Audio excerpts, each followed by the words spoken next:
check 1, 2. Holy Toledo, what a morning.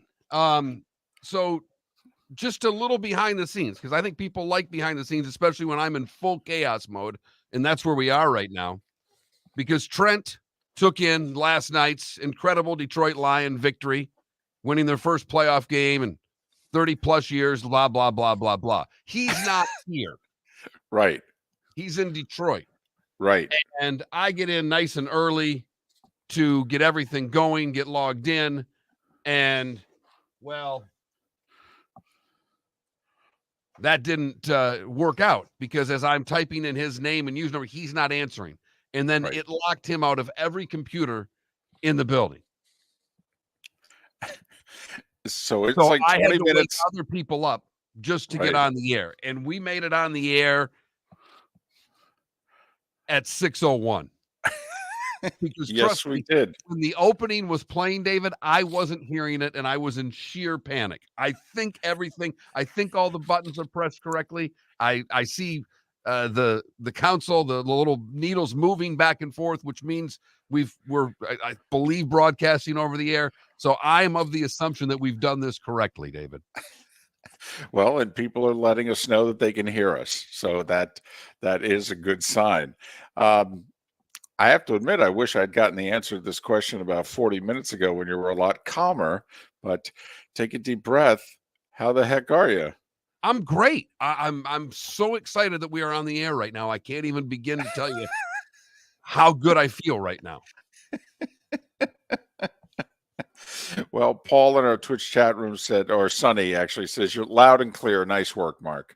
That's all we needed to know. That's all we needed to know. We got a couple cameras. We've got microphones working. The building's vacant because it's a holiday. So I've got doors open, and we're just going to rock this thing for 4 hours as Super Wildcard Weekend is 2/3 finished.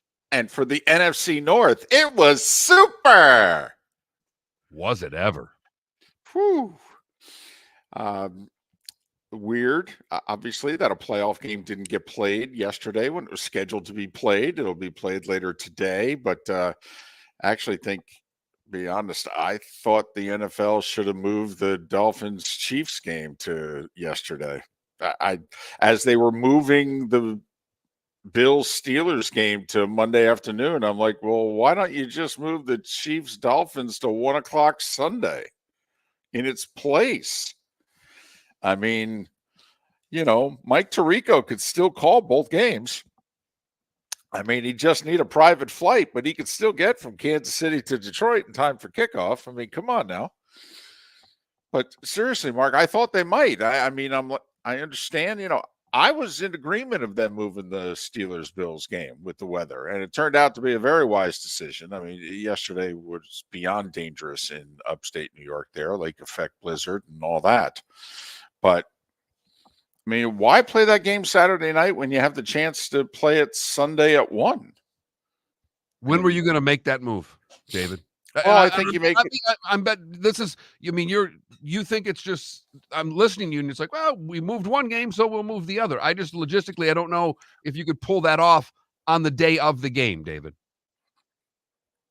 Well, I think you could have. I don't know. At the time that they moved the Bills-Steelers, it was nobody had shown up for the Chiefs-Dolphins yet. Okay, you can keep the Dolphins in their hotel room. I thought they could have done both at the same time. But, they played. Obviously, the Chiefs kicked their butt.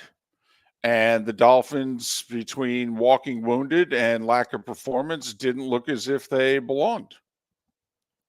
And also for the Dolphins, the one team with a good record that they beat this year, well, they had the worst performance of the weekend, and that was the Dallas Cowboys. Whoo-wee. We got a lot of ground to cover today. And remember, the Bucs are hosting the Eagles tonight. And with what we've already seen in the playoffs, do we really know what's going to happen? No, we do not. No, we don't, David. In fact, with the points, I got a game right because of last night. But I haven't picked a winner right yet. Well, in fact, I think we're like 1-4. I think I got the Chiefs. I think that's the only winner. We both were on Cleveland -2. We were both on Dallas -7. We both took the points with the Rams, thought they were win, but at least they covered. So, yeah. But where do you want to start? How about the Dolphins? I think that's where we have to start. Whew. Well, if you were evaluating the Dolphins, if you're Chris Greer, the general manager, and we'll have the big O, Orlando Alzagari, on in a couple of hours, and he'll certainly let us know his thoughts on the Dolphins and where they go from here. But if you're Chris Greer, do you think your team is good enough? They were just too injured, and next year we just need to be healthy? David, I'm so confused as to what to think for the Dolphins right now. They seemed afraid in that game. Compared to the way the Chiefs played the game, the Dolphins seemed timid and afraid in their approach to the game. Well, I don't know if the Dolphins are, I don't know if the word's tough, maybe the word's physical, but I don't know if the Dolphins are physical enough. I also think that Mike McDaniel either needs to change his methods or he needs to turn over play calling, to be brutally honest. That there's too many elements to the game that Mike McDaniel is still a dollar short on, that to me, he needs to lessen what's on his plate. And if he's not calling plays, there's part of me, David, is supposed to be his area of expertise, his ability to call an offense. Well, I have to admit, why do we think that? Because he didn't call the plays in San Francisco. Kyle Shanahan did. Now, there's no doubt. I mean, they've, a lot of yards and a lot of points, and when it's working, they look pretty. But how many times do others around him and Mike McDaniel himself say we need to run the ball more? And then what does he not do? He doesn't run the ball. I mean, he talked about coming out of the locker room. We need to run the ball more. What does he do in the first series? He doesn't run. Then when they get a drive going mid-third quarter, they get 4 runs in a row, all of them positive. And I don't just mean, beyond the line of scrimmage. I mean, all of them 4 yards or more. They get to 3rd and 1. He passes it on 2 straight plays. I mean, come on. What are we doing here? It's tough to give a full, fair evaluation of the Dolphins in that they were so injured. They weren't banged up. They were so injured at the end of the year. But, Mark, to me, what is obvious is that, listen, all quarterbacks are different when they're under pressure. Tua is radically different when under pressure. And we're both Tua guys. But the bottom line is that if you get in the area code of Tua's not that good. No, he's not. And he cannot make plays with his legs. And I don't mean just running the football. He can't escape. He doesn't have maneuverability in the pocket. He just seems to panic and the play's over. And that's a problem. I mean, with the clean pocket, he was statistically the best quarterback in the league this year. And with a not clean pocket, he's not a good quarterback. Now, you could argue very few quarterbacks are. Yeah. But the other thing, Mark, that I think if you're the Dolphins, you have to wonder, how come there's never a bailout for Tua? There doesn't seem to be. So I think Mike McDaniel and company, they have to reevaluate the offense. The other thing they have to do, Mark, to me, is they have to invest more in the offensive line. Once Connor Williams got hurt, that offensive line was a very different line. If you're sticking with Armstead, you need to accept the fact he's only going to play half the season because of his knees. And, the line's not good enough, Mark. It's not. Unfortunately for them, the line has to be even a half a notch better than a good offensive line because your quarterback, Tua has and for me to mention this other quarterback, it might be unfair, but Tua reminds me a lot of Kurt Warner. Kurt Warner with a clean pocket at times is like, I don't know if I've ever seen anybody play better than this. Okay, but you got near Kurt Warner. Kurt Warner had problems, and that's Tua.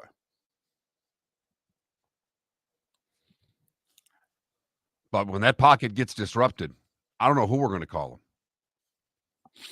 Because Rex Ryan brought up not good enough. No. Rex Ryan brought up something in which he wonders deep down if the hip injury suffered at Alabama is still a major problem. Or Alex Smith said, Rex, I think that Tua was so obsessed with getting through the year and starting every game that I think he said to himself, you cannot run. You cannot run. Do not take any hits. You cannot run. So Alex thinks that next year will be a little bit better with Tua and mobility.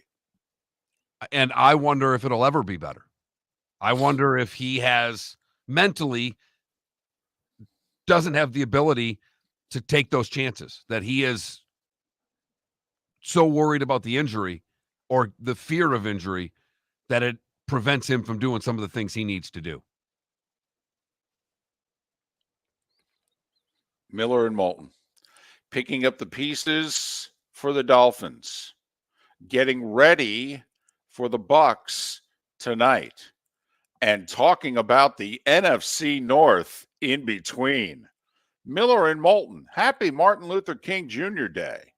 Get set for the thrill of a lifetime with Mud Wheelers Gone Wild at Redneck Mud Park. January 19th through 21st. 3 full days of mud, trails, camping, and more. All for ATVs and side-by-sides only. Friday night is movie night. Ride up and relax. Compete for cash, prizes, and more. With events like our new ATV and side-by-side bounty obstacle challenge, side-by-side and barrel races, and scavenger hunt. Don't miss this family-friendly ATV and side-by-side only event at Redneck Mud Park. January 19th through 21st. Visit redneckmudpark.com for discount tickets and details. The law firm of Michael F. Hornung specializes in criminal defense, DUI, personal injury, nursing home claims, and auto accidents. I'm a former prosecutor with over 34 years of experience. The information I know is information you need to know. If you've been arrested for a DUI, time is of the essence to maintain your driving privileges. Call the law firm of Michael F. Hornung for a free consultation.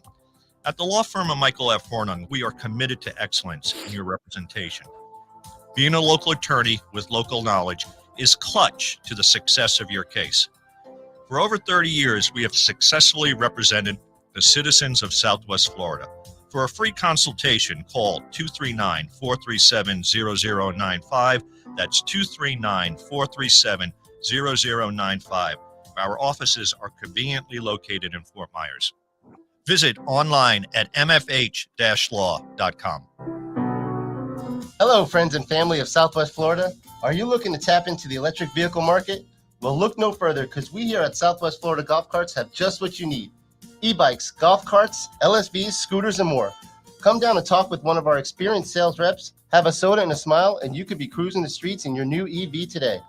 Stop by the store or visit our website at flgolfcarts.com and enter for a chance to win $100 off your next purchase by answering John's monthly sports question. You are listening to Miller and Moulton on the Florida Sports Network.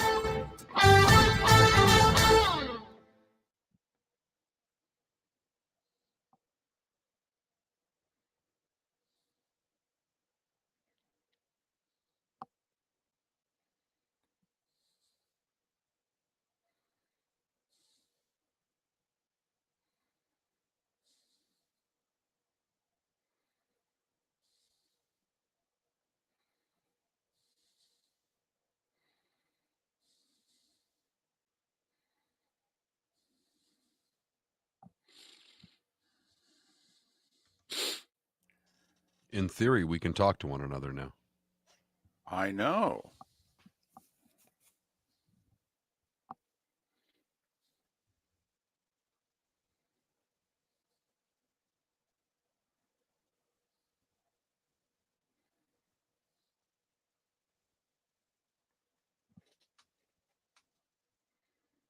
All right, we don't have sound for the starting five, probably. Okay.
Are we switched over on the app?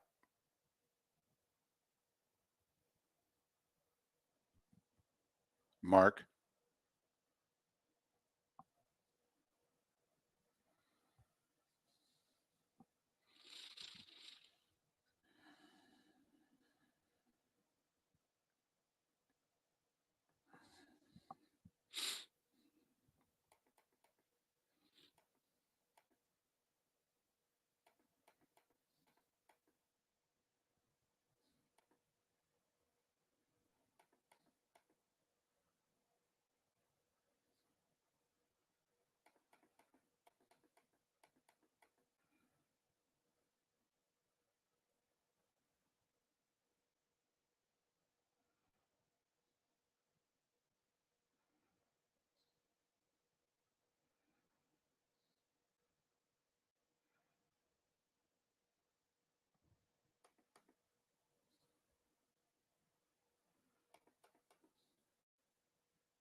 You're listening to Miller and Moulton, exclusively on the Florida Sports Network.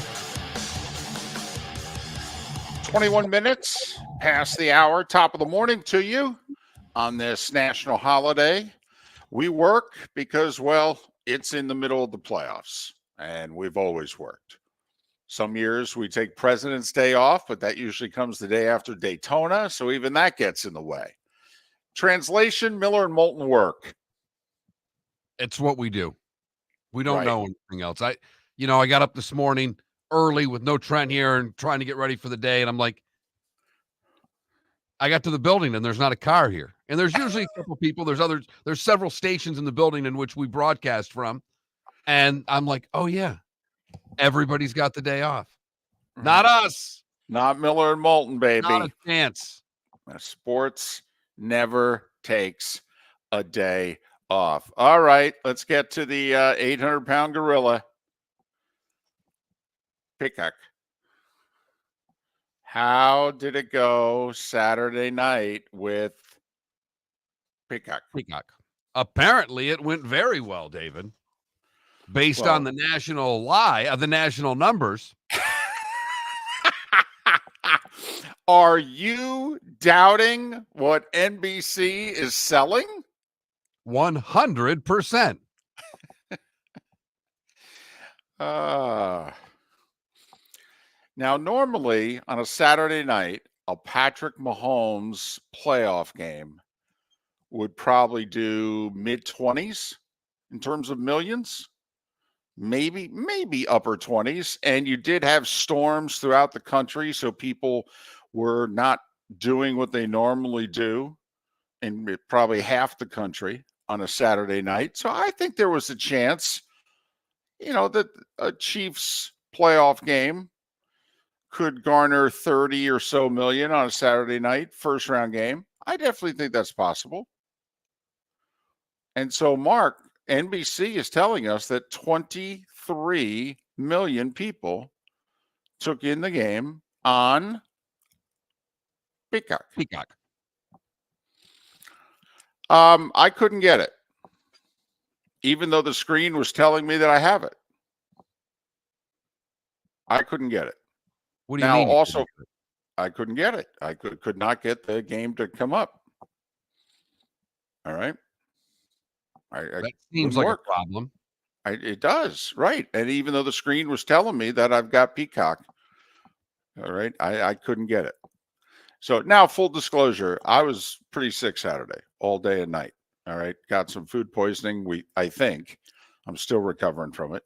But Saturday was a rough day for me. It really was, as sick as I've been in a good while. But I would have liked to have seen the Dolphins Chiefs game. Now my plan was to go out. Like I said, I was not going to pay, and I didn't pay. I guess I could have, ordered it once the problems, and I don't know, gotten on the phone with somebody, figured it out. But I just whatever. I'll just slide back down. I'll be okay. You know, Dolphins got half their team out with injuries. I could sit this one out too. So asking, did anybody have problems with Peacock? Well, I will say, full disclosure, I went early Saturday to make sure that Peacock was working. And I had to re-log in and rigmarole with that stuff. And I was fine because I'd already paid for it. Right. I had no problems. Okay. Whatsoever. Now, we have people on Twitch who said that they had some glitches. One person said that the glitch was audio. One person said that, they have Peacock, but they got it on their phone. They didn't have a stick. They were trying to move it from their phone to the TV. It was a little problematic. Here's my question. Now that it is come and gone, are you okay with it? The NFL does this again, or are you going to be like, it's not ideal, but okay? Because, Mark, a comment that I heard from a couple people in the last 36 hours was, yeah, I'm already paying for it. Why am I getting all these commercials? No offense, guys. Now you can't have both. I mean, if you're going to, or at the very least, then it needs to be like Masters, like commercial interruption, if you know what I mean. And I didn't think there was as many commercials. I didn't have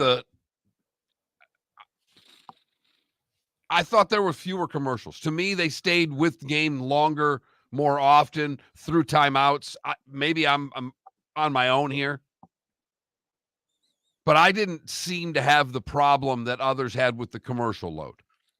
Fourth quarter was apparently commercial free. Fourth quarter. So I guess, David, maybe this is just the complacency in me as I've gotten older, but there's no fight I have towards this. This is what's coming. This is where we're going. There's going to be more of these, not less of these. 23 million is a really good number. I would imagine they're ecstatic over that number, David. Oh, yes. If it's legit. I mean, I guess the final numbers come out Friday is what they announced yesterday. But, here's what I don't know. With streaming, when you leave the game and come back, does that count as another click when you come back? If you know what I mean? It's not a unique view, but it's another person on the stream. So, when we get a report after our Twitch show, it tells us how many individual users, how many total, streams were on there. So it depends. David, it's the old adage. You can look at the numbers long enough and have them tell you whatever they want.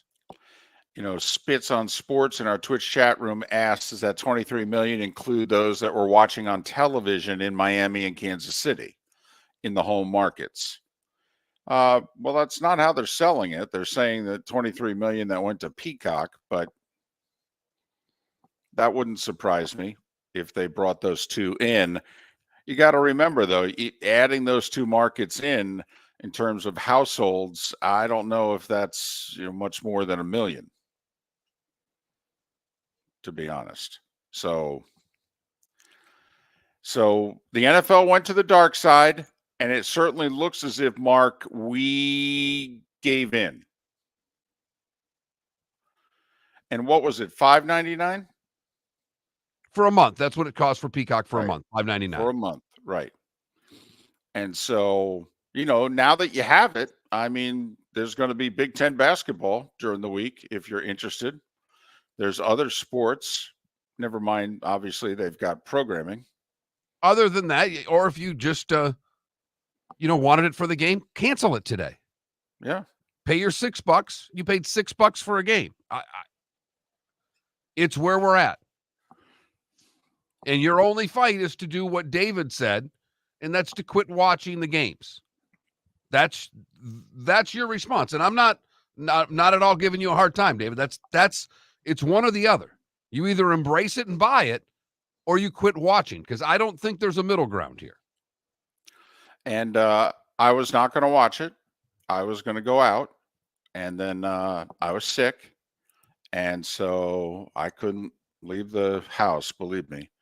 And so then it was like, well, okay, supposedly I have this, but Mark, I didn't check like you did. You on Saturday checked to make sure all the wires were touching and yeah, this works. I didn't check. So once it was, right before the start of the game and I wasn't in the right frame of mind. Like you this morning, you were fired up to do a show. We had a lot of problems behind the scenes, but you were in the right frame of mind to troubleshoot. I was not in a good place Saturday. I did kick a Troubleshoot. cabinet. I mean, I wasn't completely in the right place, David. I did kick something. I didn't break anything, but I did kick something. It's not that old cabinet in the other studio, is it, where we had the Twinkies stuffed in? Is that the cabinet? If that would have been the cabinet, it would have probably be open and I'd be downing Twinkies right now, David. Man, had a lot of Twinkies in that cabinet. They wouldn't let us take them with them when they got rid of us. Miller and Moulton. The starting five is next. Thanks for listening, Florida Sports Network. Firm of Michael F. Hornung specializes in criminal defense, DUI, personal injury, nursing home claims, and auto accidents. I'm a former prosecutor with over 34 years of experience. The information I know is information you need to know. If you've been arrested for a DUI, time is of the essence to maintain your driving privileges. Call the law firm of Michael F. Hornung for a free consultation. At the law firm of Michael F. Hornung, we are committed to excellence in your representation. Being a local attorney with local knowledge is clutch to the success of your case. For over 30 years, we have successfully represented the citizens of Southwest Florida. For a free consultation, call 239-437-0095. That's 239-437-0095. Our offices are conveniently located in Fort Myers. Visit online at mfh-law.com. Visit Jason and Todd at the Diamond District. When choosing something of high value and personal significance, such as a diamond, you want to shop with the best, and the mall is not the place to be.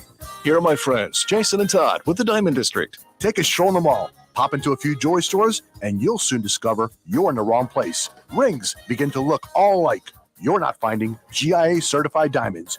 You quickly realize you know more than a salesperson helping you, and all the same financing gets pushed on you. Visit Jason and me, and you'll find America's top bridal designers dealing exclusively with the Diamond District. You'll find the largest selection of GIA certified diamonds, all priced 8 to 10% over cost. You'll find educated sales consultants who have many years' experience and are not paid commissions. And you'll find Todd and me in the store nearly every day, wanting to shake your hand and welcome you to our Diamond District family. Visit Jason and Todd at the Diamond District. You are listening to Miller and Moulton on the Florida Sports Network.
Yeah, I don't have the starting 5 sounder.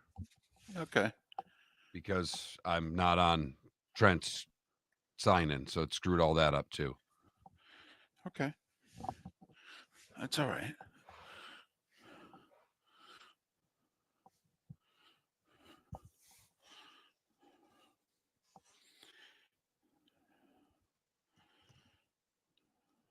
Oh, I've talked to Trent twice this morning. I think he's just going to bed. All right, I'm switching out of this.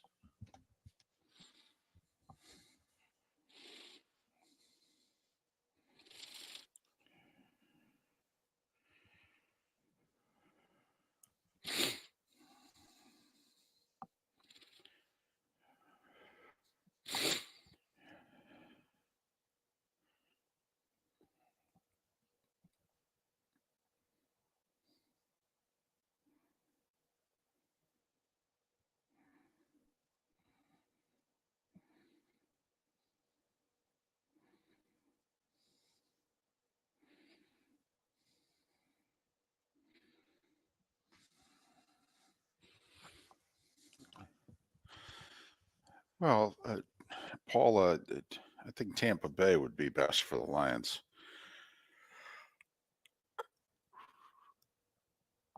I think his flight's at 10 o'clock, Arch.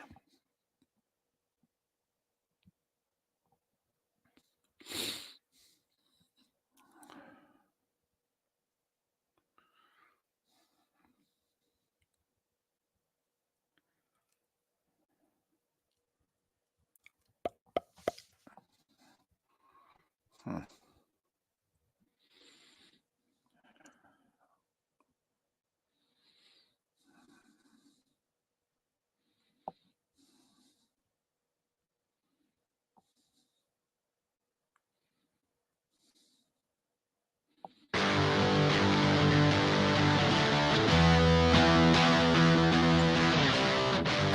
You're listening to Miller and Moulton, only on the Florida Sports Network.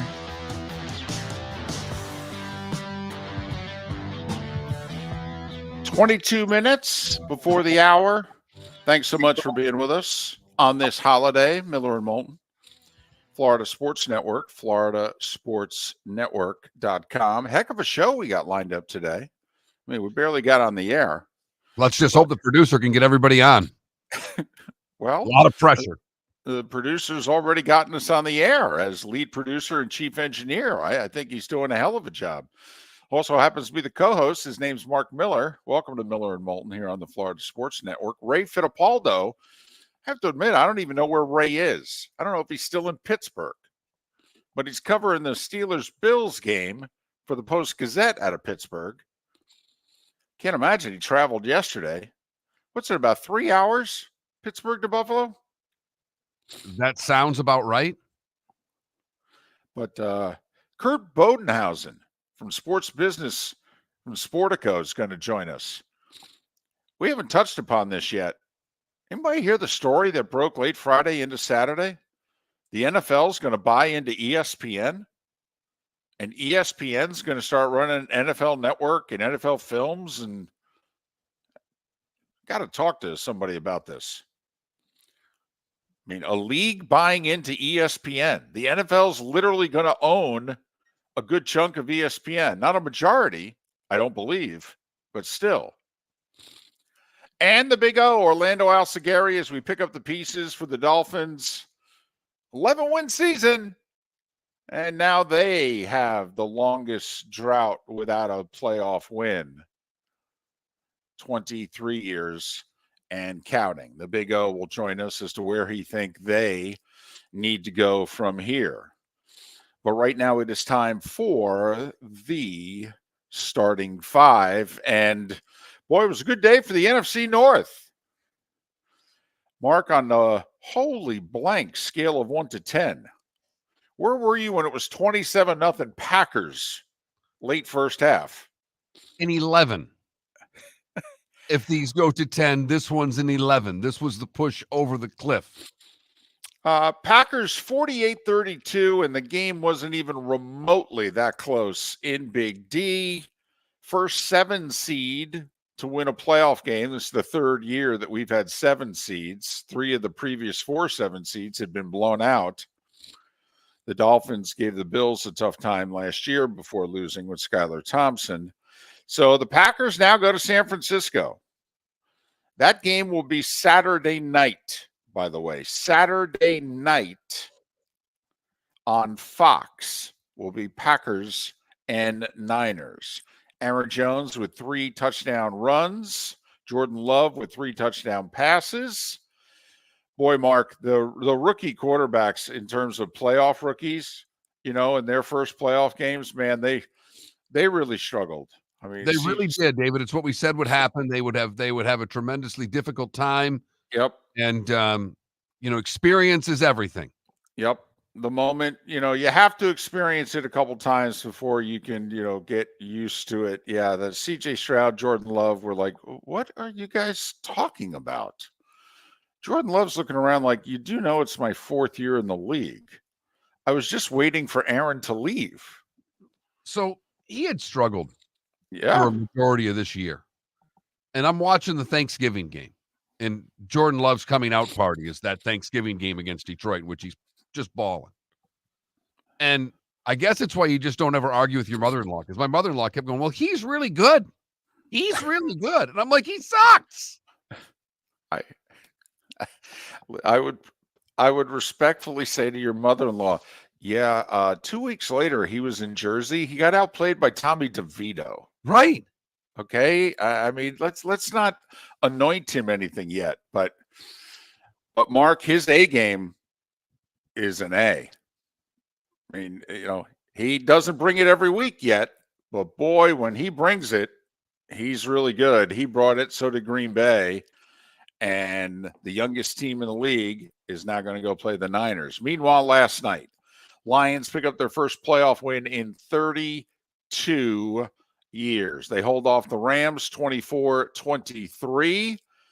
The Lions will now host the winner of tonight's Tampa Bay-Philadelphia game. Winner of that game goes to Detroit. That game will be 3 o'clock on Sunday. 3 o'clock on Sunday on NBC. Just so you know. We have 2 playoff games today because the Steelers-Bills got rescheduled for 4:30 on CBS, and the Eagles-Bucks, ABC, ESPN, Monday Night Football tonight from Ray J. College football news, a lot of stuff going on.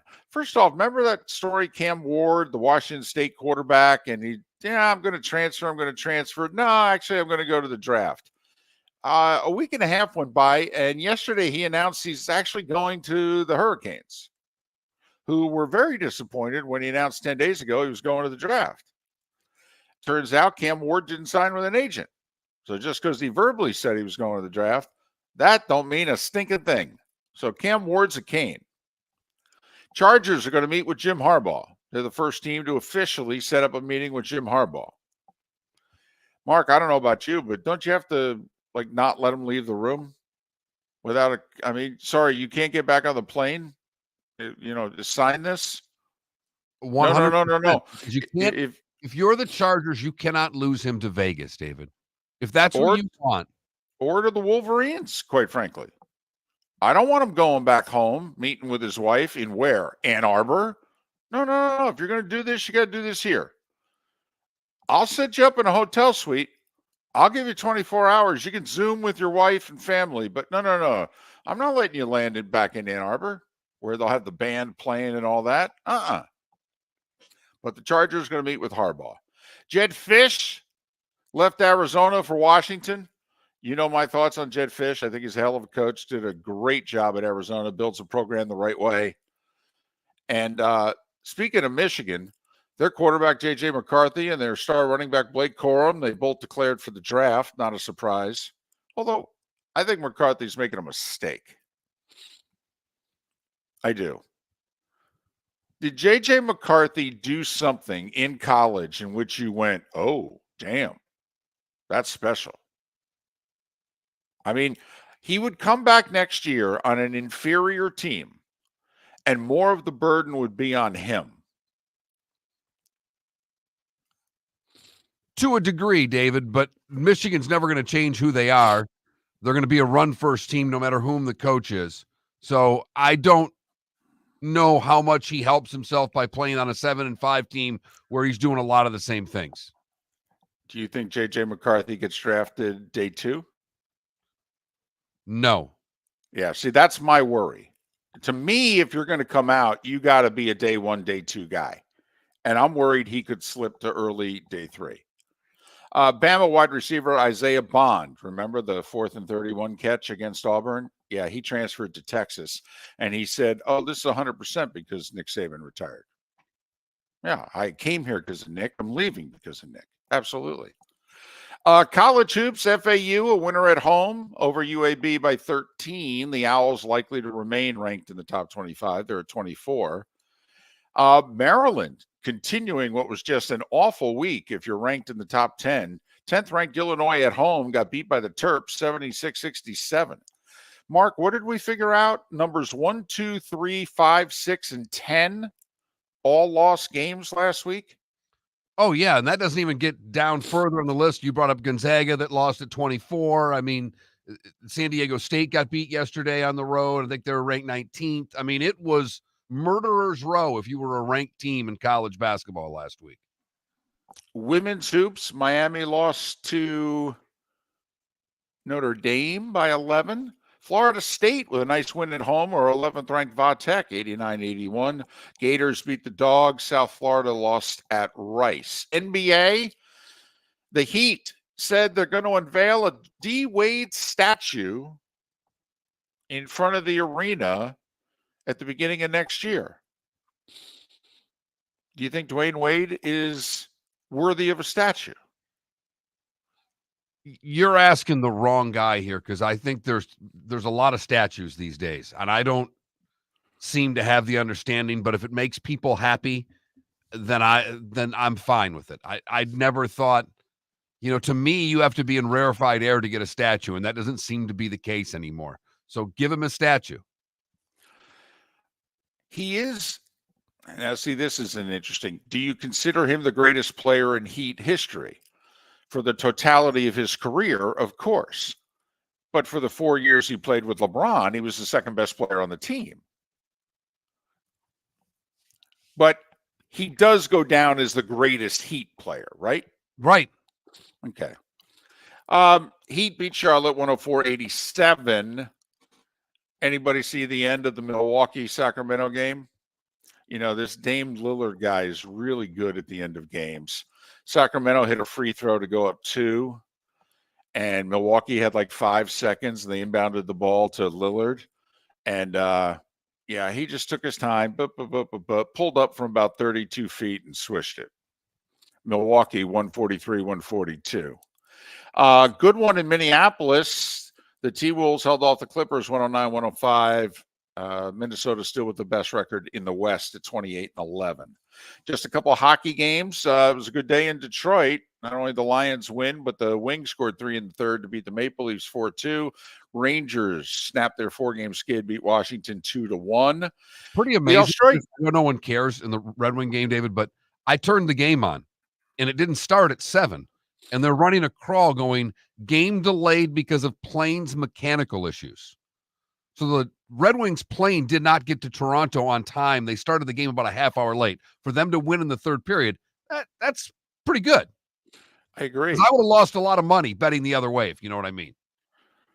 By the way, how far a drive is it from downtown Detroit to Toronto? 4.5, I think. Oh, okay. All right.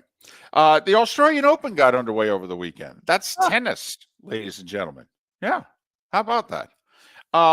36-year-old Andy Murray got bounced in the first round, and he said, yeah, this is probably it for me here.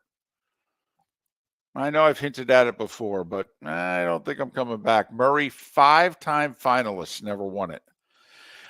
Golf news, Grayson Murray sank a 40-foot birdie putt in a playoff to win a 3-way playoff and win the Sony Open. But if you thought that was drama, how about overseas in Dubai? Tommy Fleetwood birdied 18 to rally and beat Rory McIlroy and win the Dubai Invitational. Rory's cruising. And on the 14th hole, he's got 2 feet for par. And he 3-putts. That's right. He 3-putts. Didn't even hit the hole on his first putt. It went like 3.5 feet by. He missed the comebacker. He still has a 1-shot lead on the 18th tee. Takes out his driver, one of the best drivers in the world. Pull hooks that sucker into the water. Makes bogey. Fleetwood makes birdie. Bada bing, bada boom. Tommy Fleetwood, your winner. And at 9 minutes before the hour, that was the starting 5. So just to recap, the NFL playoff schedule for next week. The Houston Texans are playing at 4:30 on Saturday. And yes, that's right. It's the Houston Texans. They don't know who they're playing yet. If the Bills win today, they're playing in Baltimore at 4:30 Saturday. If the Steelers win today, they're playing in Kansas City at 4:30 on Saturday. 8 o'clock Saturday night, Fox, Packers and Niners. 3 o'clock Sunday, Lions hosting the winner of tonight's Eagles-Bucks game.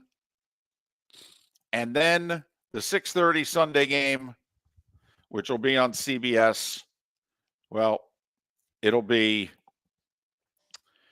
either the Ravens and the Steelers, or it'll be the Bills and the Chiefs. So there you have it. We still have, obviously, the 2 games to get through today. The doubleheader on Monday due to the snowstorm in Buffalo. Pittsburgh and Buffalo is the early game. And then David's game, the Bucks and the Eagles. We'll get more into the Bucks-Eagles game. And now all of a sudden, the Tampa Bay Bucks with a chance at home to go to Detroit, Mark. That old NFC Central rivalry, Mark.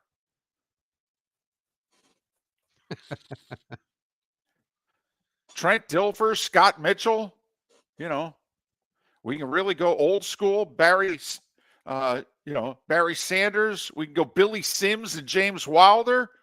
How old school you want to go here? Lions and Bucks. All that winning. Right. Yeah. Miller and Moulton. We'll head to Pittsburgh or Buffalo or someplace in between next hour with Ray Fittipaldo from the Post-Gazette. Mark Miller for Molly Maid. Why Molly Maid, you ask? Trust. Moulton was a customer for 15 years. Affordability. Didn't I just say Moulton was a customer for 15 years? Worry-free services. Our professional house cleaners are fully insured and a 24-hour warranty. Call Molly Maids today at 239-774-5839. That's 239-774-5839 or online at mollymaid.com/FTMYERS. That's mollymaid.com/FTMYERS. The law firm of Michael F. Hornung has successfully represented the citizens of Southwest Florida for over 30 years. As a former prosecutor, the information I know is information you need to know. If you've been arrested for a DUI, a criminal matter, or involved in an auto accident, call the law firm of Michael F. Hornung. I'm a local attorney with local knowledge to assist you through the process. For a free consultation, call 239-437-0095. That's 239-437-0095. Offices in Fort Worth. Visit Jason and Todd at the Diamond District. When choosing something of high value and personal significance, such as a diamond, you want to shop with the best. And the mall is not the place to be. Here are my friends, Jason and Todd with the Diamond District. Take a stroll in the mall, pop into a few joy stores, and you'll soon discover you're in the wrong place. Rings begin to look all alike. You're not finding GIA certified diamonds. You quickly realize you know more than a salesperson helping you, and all the same financing gets pushed on you. Visit Jason and me, and you'll find America's top bridal designers dealing exclusively with the Diamond District. You'll find the largest selection of GIA certified diamonds, all priced 8 to 10% over cost. You'll find educated sales consultants who have many years' experience and are not paid commissions. And you'll find Todd and me in the store nearly every day, wanting to shake your hand and welcome you to our Diamond District family. Visit Jason and Todd at the Diamond District. The law firm of Michael F. Hornung specializes in criminal defense, DUI, personal injury, nursing home claims, and auto accidents. I'm a former prosecutor with over 34 years of experience. The information I know is information you need to know. If you've been arrested for a DUI, time is of the essence to maintain your driving privileges. Call the law firm of Michael F. Hornung for a free consultation.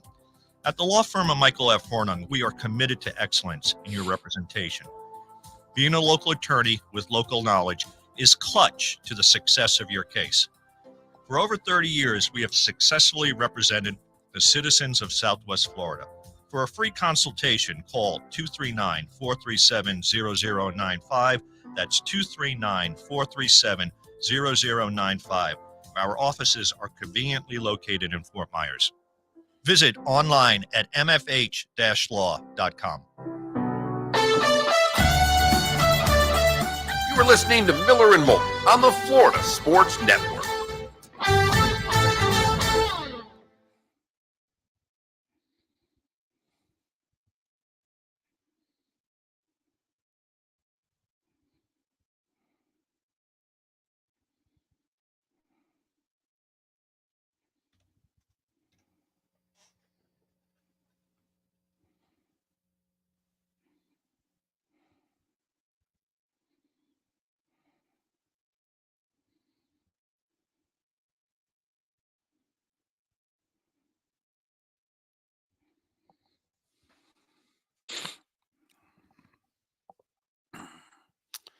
Anybody else having trouble with their feed? What do you mean? Oh, I'm just wondering. I've had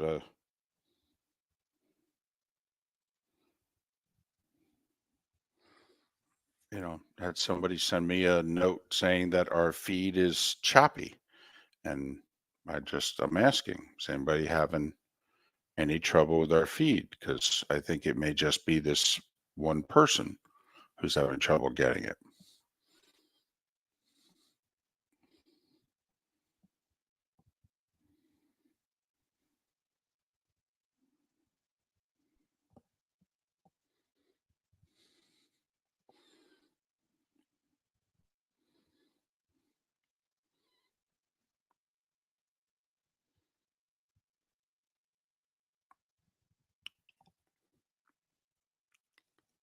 Interesting, Ed. So some people are having trouble and others aren't. Interesting.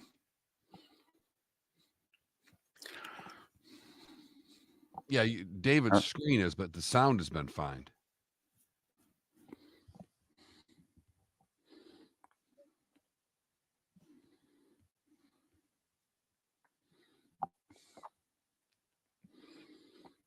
So Adam, you would have gone for it, 4th and 14.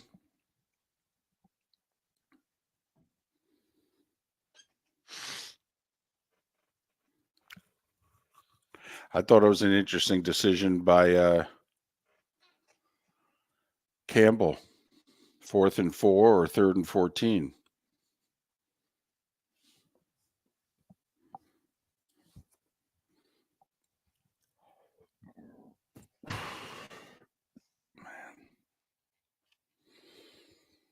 Oh boy.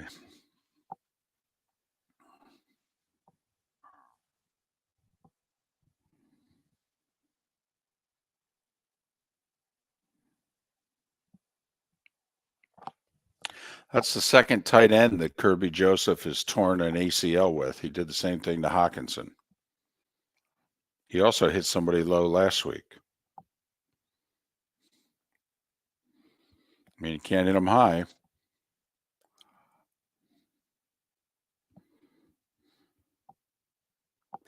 Sonny, I think the weather's supposed to stop at like noon in Buffalo. That's what they're saying.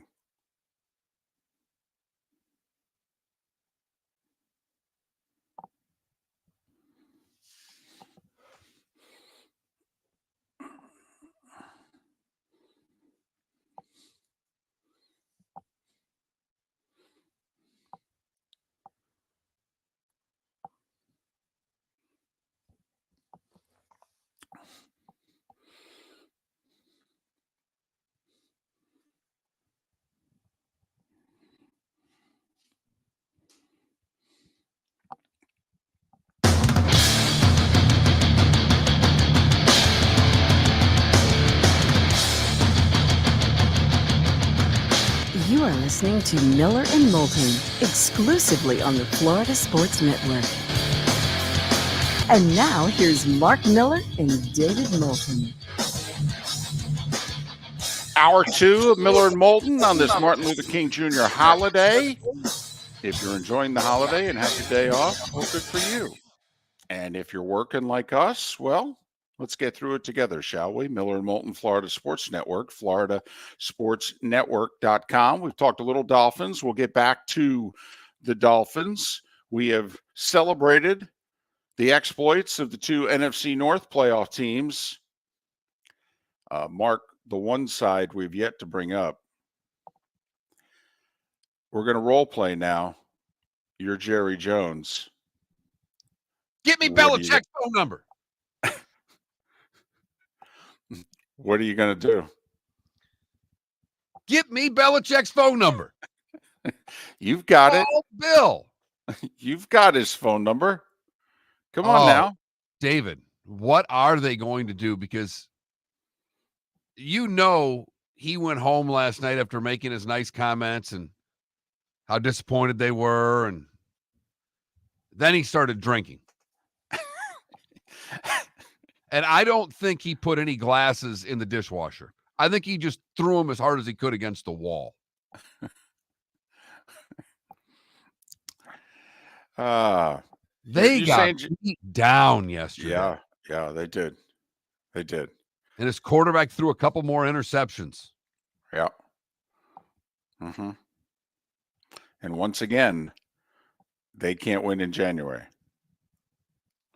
And this was the year. Down NFC, got a couple breaks late in the year. The whole controversy against the Lions, the Eagles losing to Arizona.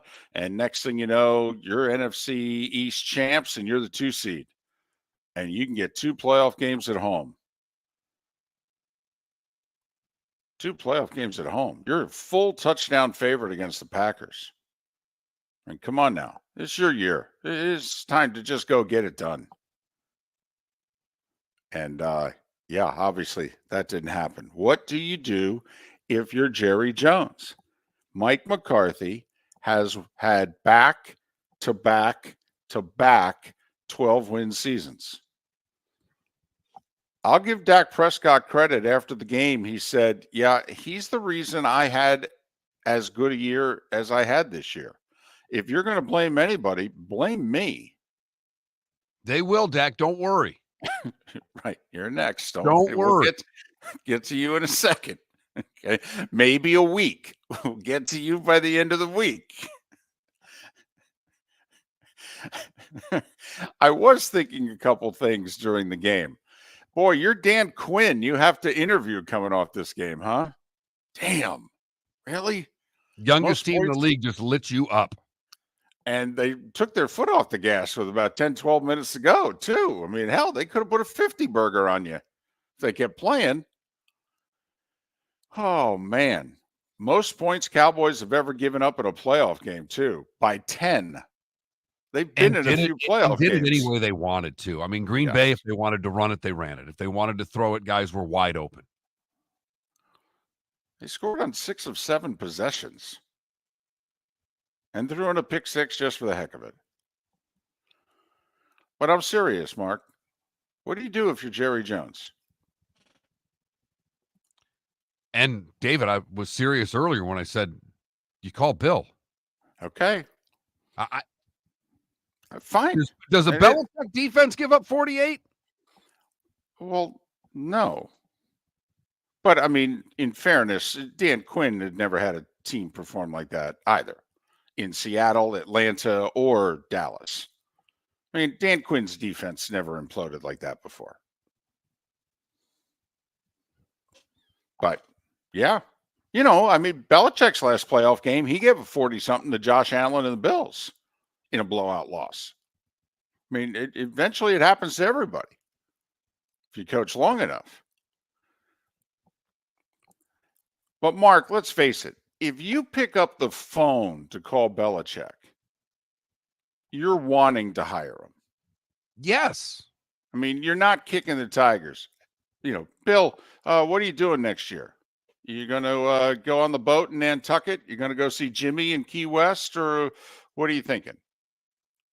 No, you're picking up the phone going, Bill, do you want to coach the Cowboys? And do you want to make sure you call Bill before the Eagles do if they lose tonight? Now you're talking, Mark. Now you're talking. Now you're on the ball. Plus, Atlanta's already called them. Mm-hmm. So it's a matter of now being first to offer the job. Because he's going to get a job. It's just which one is he going to get?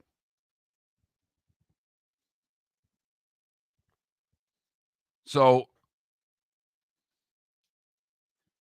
I think he makes the call, David.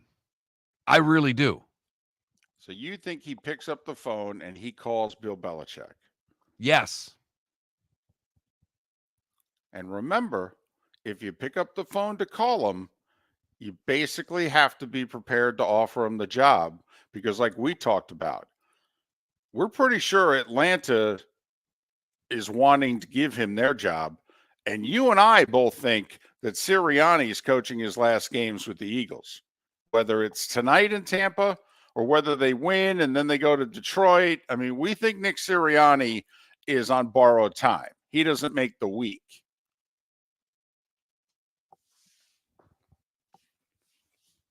Now, the Eagles beat the Bucs and go beat Detroit next week, then all bets are off.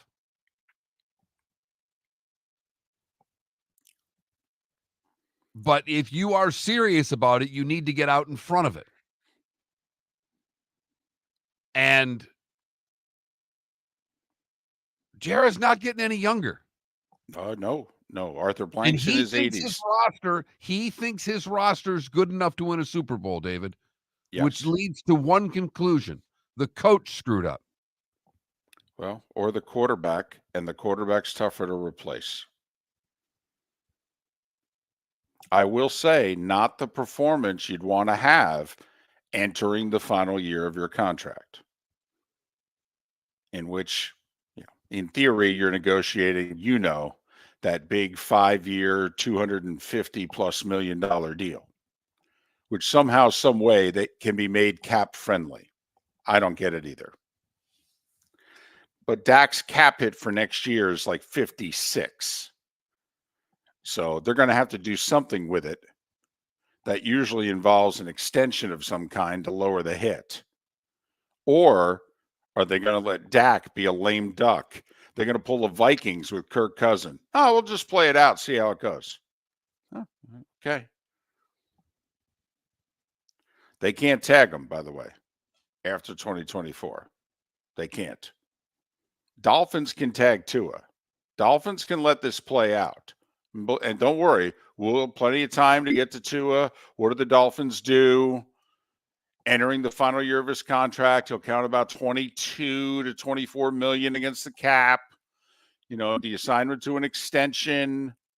Do you let it play out and then see where you are a year from now? What do you do, David? I'm calling. If I'm Jerry, I'm calling Bill. I'm making the phone call. Are you making the same call? Well, it's complicated because I don't think of their roster the way Jerry does. But for role play purposes, I'm Jerry. Yes, I call Belichick. I do. A hired gun. That's what I'm doing. This is Urban Meyer to Florida. This is, you name the situation. This is not a long-term fix. I'm not looking at it as a long-term fix. I'm bringing in a hired gun. We need to win. This, quite frankly, is Jim Harbaugh. In the NFL, Jim doesn't play well with others. You think Jim Harbaugh lasts 5 years at his next NFL stop? I don't. He doesn't play well with others on Saturday. They just leave in a short enough fashion that they don't have to stick around with them. That's why it works there. That's why it worked with Urban on Saturdays. But yes, I would. And it's unfair to Mike McCarthy. I think it is. I think the players let him down. I don't think they were properly, or improperly prepared. Mike McCarthy knows how to coach. He does. He won 10 games a year in Green Bay. He won a Super Bowl. All right. He just had back-to-back 12-win seasons. Mike McCarthy knows how to coach. He knows how to lead a room. He does. Got to admit, and Mark, you were never a Dak guy. I was a Dak guy. Dak's come up small in January. He has. He's come up small. I could argue the best game he ever played in January, he got outgunned by Aaron Rodgers his rookie year and lost. Dak was terrific that day. They scored 35 points.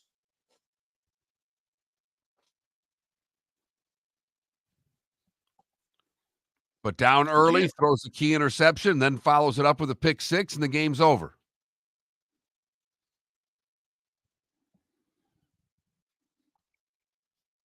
But yes, I would call Belichick. And Mark, here's the thing. If he's got multiple places where he can go, he wants to win a Super Bowl without Brady. Of all the jobs that are available in the next 3 years, which place do you give the best chance to win a Super Bowl? With Belichick as coach. Of the three jobs that we're talking about, the Dallas job, the Atlanta job, and the Philadelphia job. Mm-hmm. 2 of the 3 are not yet open, by the way. Right. It's close because it's either Dallas or Philadelphia. But Philly's roster is getting old quickly. Mm-hmm. I think it's Dallas. And Bill, not only does he want to pass Shula, but come on now.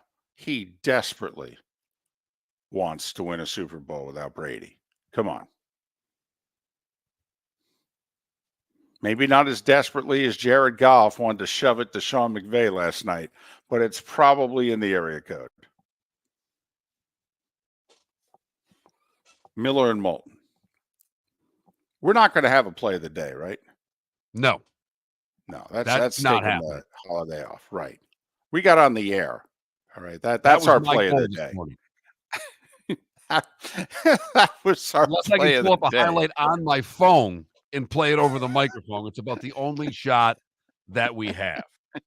But we will talk some Steelers, we will talk some Dolphins, and we will talk ESPN at large coming up on Miller and Moulton. Get set for the thrill of a lifetime with Mud Wheelers Gone Wild at Redneck Mud Park, January 19th through 21st. 3 full days of mud, trails, camping, and more. All for ATVs and side-by-sides only. Friday night is movie night. Ride up and relax. Compete for cash, prizes, and more. With events like our new ATV and side-by-side bounty obstacle challenge, side-by-side and barrel races, and scavenger hunt. Don't miss this family-friendly ATV and side-by-side only event at Redneck Mud Park, January 19th through 21st. Visit redneckmudpark.com for discount tickets and details. The law firm of Michael F. Hornung has successfully represented the citizens of Southwest Florida for over 30 years. As a former prosecutor, the information I know is information you need to know. If you've been arrested for a DUI, a criminal matter, or involved in an auto accident, call the law firm of Michael F. Hornung. I'm a local attorney with local knowledge to assist you through the process. For a free consultation, call 239-437-0095. That's 239-437-0095. Offices in Visit Jason and Todd at the Diamond District. 20 years ago, Jason and I had the idea for a jewelry store like no other, with a vast selection of certified diamonds priced 8 to 12% over cost. A team of individuals who are educated, driven, and believe in cultivating relationships. Today, we have become one of the largest independent jewelry stores in the country. Todd and I love what we do and are in the store nearly every day, along with our GIA gemologists, master jewelers, custom designers, and non-commissioned diamond consultants, all of which we consider family. As direct diamond importers, we travel the world, forging relationships and sourcing diamonds. What we love most about our business is that we can call Southwest Florida our home. If selection, value, and comfort are important to you, give the Diamond District an opportunity. You won't find a better diamond buying experience. Todd and I look forward to shaking your hand and welcoming you to our Diamond District family. At the Diamond District. You were listening to Miller and Moulton on the Florida Sports Network.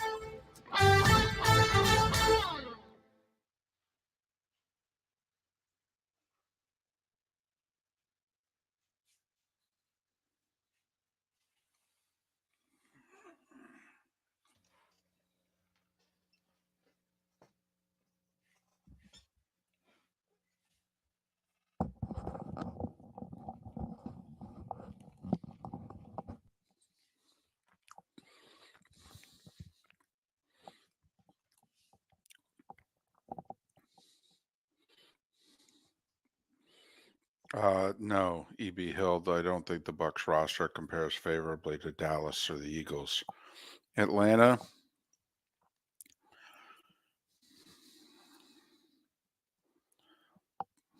I actually think Atlanta's roster is better.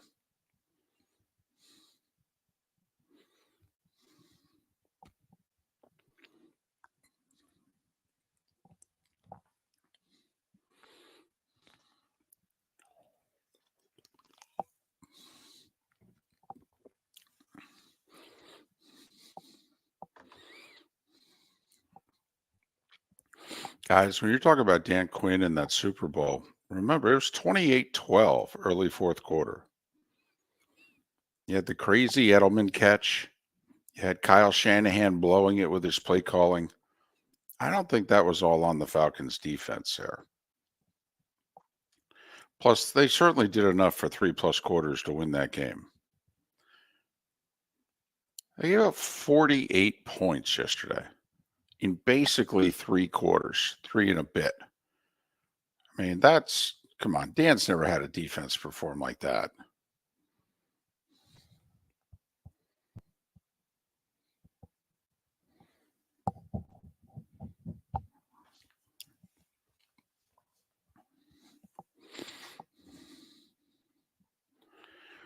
Oh, dead struck. I mean, they were compared during the season. And boy, did the Dolphins and Cowboys look like the same team this weekend, huh?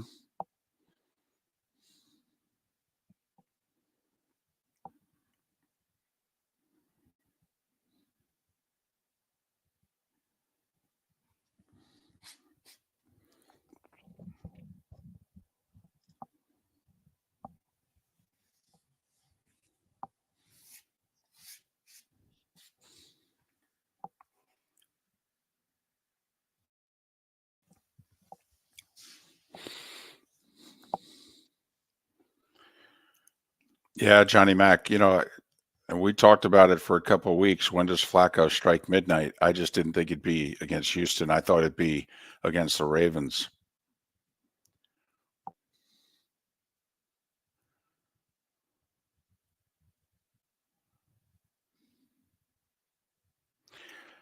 I don't think the Cowboys are physical enough.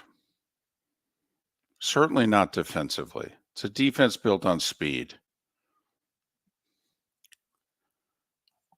You can bully the Cowboys on offense. Dan Quinn had a horrible day yesterday. I mean, schematically, they were embarrassed.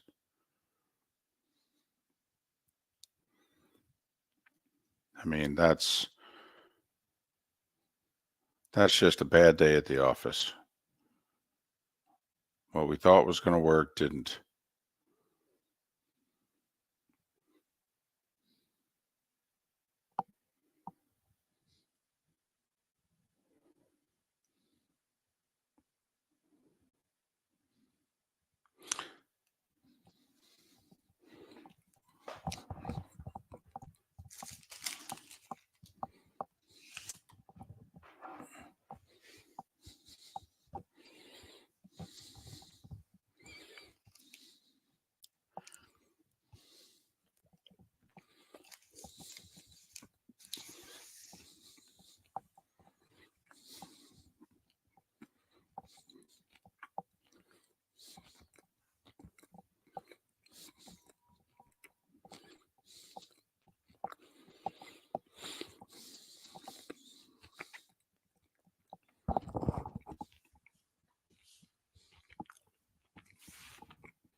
You're listening to Miller and Moulton, exclusively on the Florida Sports Network. 21 minutes past the hour. Miller and Moulton, Florida Sports Network, floridasportsnetwork.com. Ray Fittipaldo, the Pittsburgh Post-Gazette. A lot to talk about with the Steelers and the Bills, and they haven't even played yet. Scheduled to play at 4:30 today. The weather's awful right now in Buffalo. We'll get a weather update and preview the game. 4:30 CBS. Steelers and Bills. Ray Fittipaldo, the Post-Gazette, coming up. Had to laugh. My daughter finds out the Steeler game got moved a day because of snow and immediately said, I want to go to Buffalo.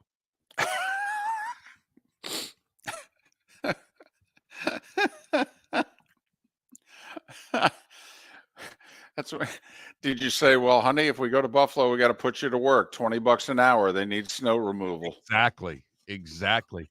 David, the text line is open at 21,000. We received a few texts about probably more text about Peacock than anything else. Okay. First person says, I know 3 people. We all bought Peacock Saturday for the Sub-Zero game. 3 of us are no longer Peacock subscribers. Wow. They bought it and they got rid of it. They paid for their game and they went on.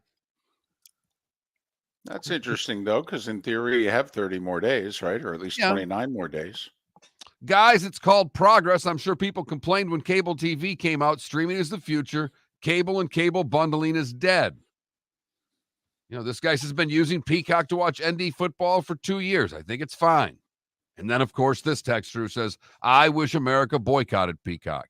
If they keep doing this and pull these alleged numbers, pretty soon we're going to have a pay-per-view Super Bowl. There you go. Now you're catching on. What is the NFL? It's a TV show. That's what it is. Now, it's the most expensive TV show. It's also the most watched TV show. But it's a TV show. It's why, by the way, no offense to those I'm going to offend, but it's why they didn't give Peacock the Browns and the Texans. They gave them Mahomes, Kelsey, Taylor Swift, and the Chiefs for a reason. They wanted people to go, I got to watch this game. How many of you were like, oh, I got to watch the Browns and the Texans? Or was it just something in which it's like, oh, yeah, that's right. The Browns and Texans are playing the early game. Turn it on. But the Chiefs are national. Never mind, obviously, we're in Florida, and, you know, Dolphins are kind of a deal. But the Chiefs are national. Mahomes is best player in the league, right? Yes, and the most viewed and probably has the highest Q rating. There's a reason they gave him the Chiefs. They want this to work. They negotiated that whole TV deal with the networks. This wasn't part of it. NBC picked up the phone a year ago and said, yeah, what would it cost us to get a standalone playoff game? Ooh, I don't know about that. Well, just count it as one of our NBC playoff games. Instead of them all airing on NBC, how about if one of them airs on Peacock? Oh, well, we just can't give that to you. You're going to have to pay for that. Oh, okay. How much? 100, 110 million. Done. And all those points are obviously, they're not points, they're facts. But are you going to quit watching sports? Because that, to me, is the difference. You know, we've got a lot of people in the Twitch chat room. I still would not be streaming. I get people texting, I'm not going to stream. I want to boycott Peacock. Okay. Does that mean then you're done watching football if that's the only way you can watch it? Because we're not going to get less of these games. We're going to get more of them. And if you just choose not to watch, that's your choice. But we seem to love to watch football. I'll be curious to the women in your lives, how many of them are going to want to stream the Summer Olympics? Like, I know I'll have to buy it. I have no choice.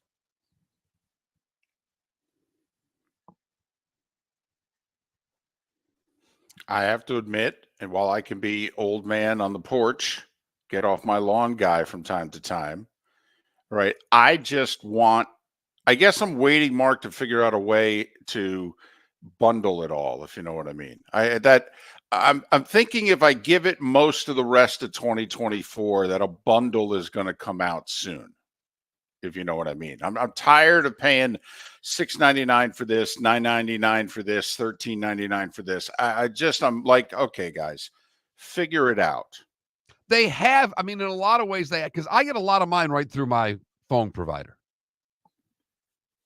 I'm getting my ESPN Plus and my Hulu all through my Verizon account. So do I need a stick? I mean, what is it that I need to take it from my phone and put it on my TV? David, you need a few things. Okay, be gentle. Take it easy, friend. How do I say this? I'll save it for another day. I think maybe the next time you babysit, you just need to have the granddaughter hook everything up for you. She should be ready. She's almost 2. Right. That's true. Could have my daughter hook everything up, figure it out. Okay. Explain to your father. And I will say, switching channels while streaming is a pain.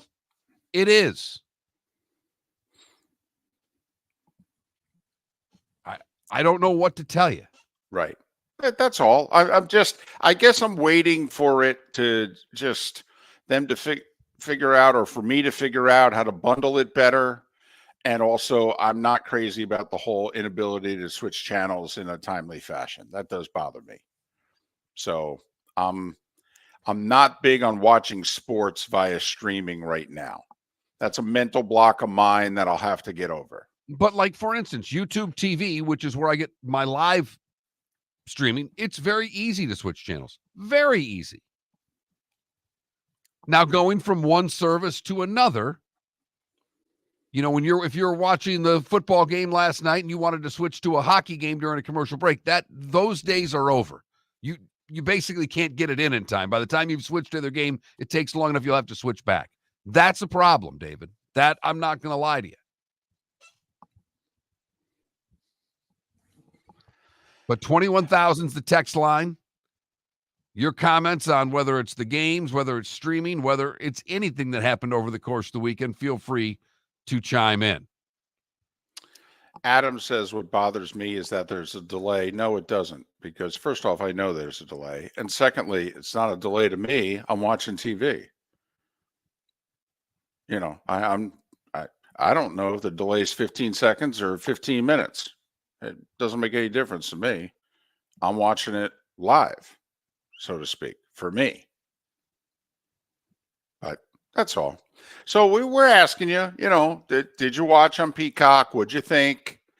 For those of you that didn't think you'd spend the $5.99 and did, afterwards, did you go, I don't know what I made such a big deal about. Get over it. Now, and for those of you that went to a bar to watch it, did you meet any new friends? Do you feel like it was an experience that you're better off for? Instead of spending the $6, you spent $60. But was it worth it? Right. Miller and Moulton. Trent not in today because, he took in the Lions' first playoff win in 32 years. He'll be back tomorrow. He'll be a little sleep deprived, I'm sure. Especially since we think he pulled an all-nighter afterwards. I think they went to the nearby casinos and, then probably to the airport. Maybe an hour's sleep somewhere. We will switch gears and talk a little Steelers and Bills coming up next. Ray Fittipaldo covers the Steelers for the Pittsburgh Post-Gazette. He will join us next. Kurt Baudenhausen will join us at 8 o'clock, as well as Orlando Alzagari to talk Dolphins on Miller and Moulton. Michael F. Hornung specializes in criminal defense, DUI, personal injury, nursing home claims, and auto accidents. I'm a former prosecutor with over 34 years of experience. The information I know is information you need to know. If you've been arrested for a DUI, time is of the essence to maintain your driving privileges. Call the law firm of Michael F. Hornung for a free consultation. At the law firm of Michael F. Hornung, we are committed to excellence in your representation. Being a local attorney with local knowledge is clutch to the success of your case. For over 30 years, we have successfully represented the citizens of Southwest Florida. For a free consultation, call 239-437-0095. That's 239-437-0095. Our offices are conveniently located in Fort Myers. Visit online at mfh-law.com. The waterways of Naples are a beauty to behold, and the Bayfront Inn has multiple ways for guests to enjoy the water and have some fun. Gather your family and friends and enjoy a leisurely day on the water with a pontoon or deck boat. If you prefer to explore the waterways without a motor, the Bayfront has canoes, standboards, and kayaks. At the end of your journey, enjoy lunch or dinner at the Bamboo Tropical Bar and Grill. The Bayfront Inn. Something for everyone. On 5th Avenue in Naples. Hello, friends and family of Southwest Florida. Are you looking to tap into the electric vehicle market? Well, look no further, because we here at Southwest Florida Golf Carts have just what you need. E-bikes, golf carts, LSVs, scooters, and more. Come down and talk with one of our experienced sales reps, have a soda and a smile, and you could be cruising the streets in your new EV today. Stop by the store or visit our website at flgolfcarts.com and enter for a chance to win $100 off your next purchase by answering John's monthly sports question. You are listening to Miller and Moulton on the Florida Sports Network.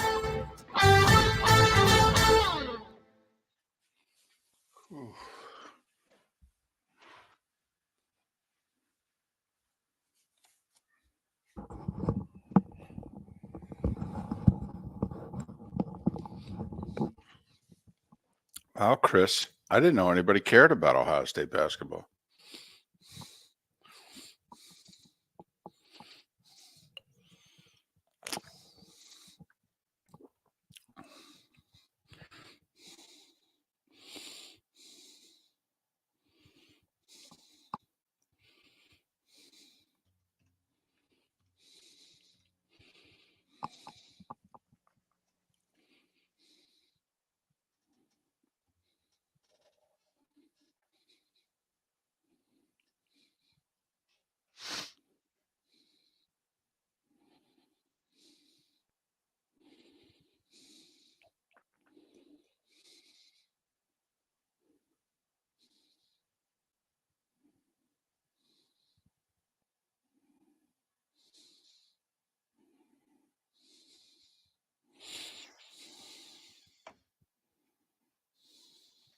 Gotta get our guest here. Shit.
Welcome back to Miller and Moulton, only on the Florida Sports Network.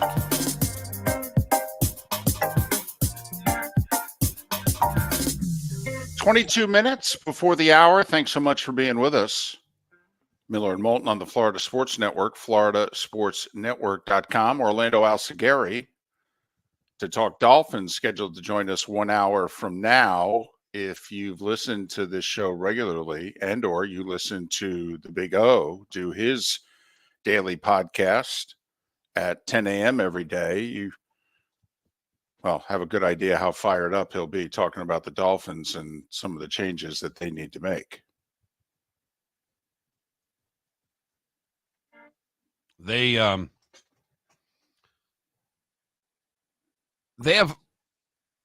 have to figure out their offense, because I think you heard everybody say it yesterday. They have a great offense for September through November. Do they have the right makeup in December and January? Or is it just simply that they're not calling the right plays in December and January? Well, I think there's a couple of things. First off, if you're Mike McDaniel, are you willing to give up play calling? Do you think you're doing a good enough job and you're not part of the problem? I mean, that's a big decision. I mean, this will likely be the biggest offseason of Mike McDaniel's Dolphins coaching career, however long it's going to last. I mean, they have major decisions to make this offseason. Is McDaniel going to keep calling the plays? Are they going to commit long-term to Tua? Are they both getting better at their jobs, Mark, and they just need more time in a very impatient world? Tua, I mean, we can go through all the positives with Tua, but we know all the negatives. Do we think the negatives can be corrected, improved upon, or do we think what we have is all we're going to have? And that's a huge, huge question to answer, Mark, because, I just read a tweet, if you will, from somebody who said, Andy Reid moved off of Alex Smith for Patrick Mahomes. Sean McVay moved off of Goff for Stafford. Kyle Shanahan moved off of Jimmy Garoppolo for Brock Purdy. Howie Roseman moved off of Carson Wentz for Jalen Hurts. Does Mike McDaniel move off of Tua for? Great question. The big thing is who the 4 is. And all those other spots, there was someone there. But what I'm most afraid of with Tua, and you and I are Tua guys, David, when he gets pressured, he gets scared. He looked afraid at times yesterday. You cannot play that position being afraid. Or Saturday, rather.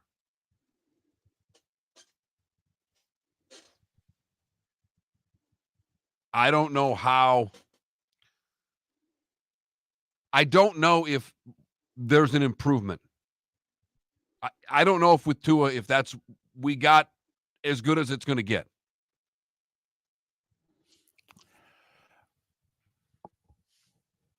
Now, do you make the Tua decision in and of itself, or do you consider everything around it? These other teams made the decision just based on, are we sticking with this guy or not? Okay, we're not. Now, in the Rams case, they traded for Stafford. Huge trade.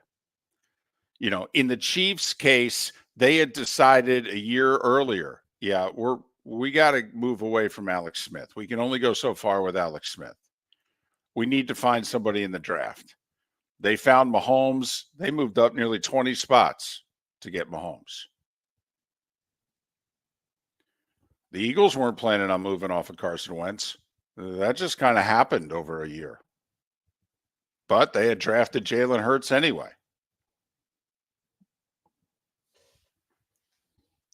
Mark, I think Tua can still get better.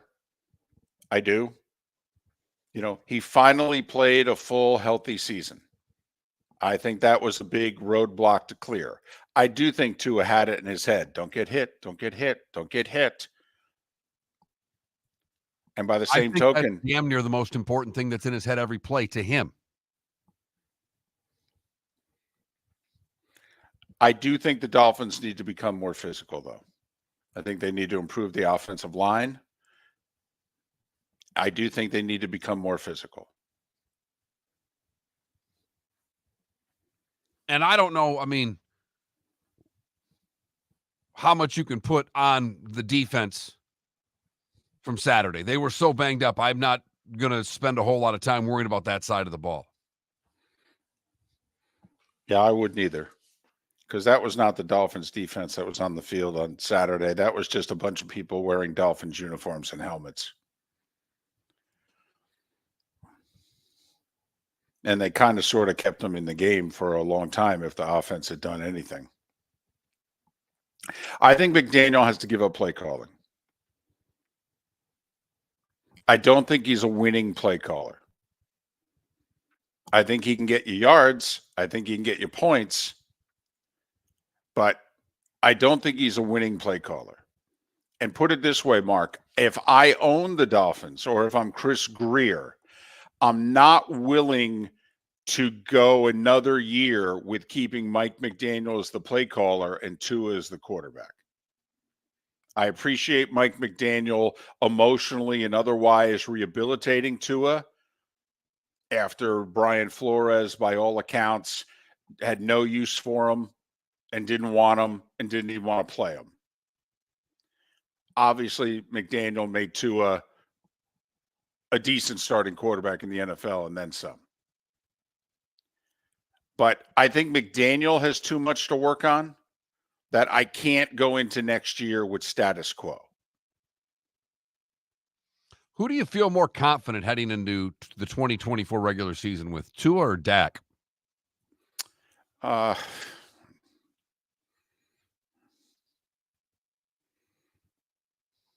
Boy, that's a Pretty good one. question right there.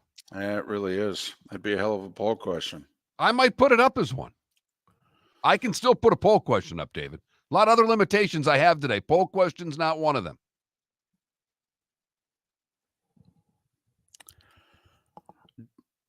If I argue that Dak's more consistent, but Tua has a higher ceiling,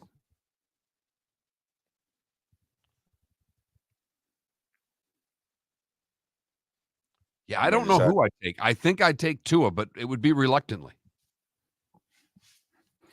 Here's the other thing. We start going through the quarterbacks in the league for all the nitpicking that we're going to do on Tua and Dak. Even if you move them down as far down as you want, they're still in like the top 12, right, of the league. I mean, that's how hard it is to find one of these guys. And are you really, do you just throw a top 12 quarterback in the league, to the side of the road before you have a replacement? I mean, that's why we're incredulous at what the Vikings are doing. We're like, what's your plan here? Kirk Cousins, a top 8, top 10 quarterback. What are you doing? Yeah, if you think about league-wide, if the Vikings lose Kirk Cousins, we think they're a last-place team. Yes.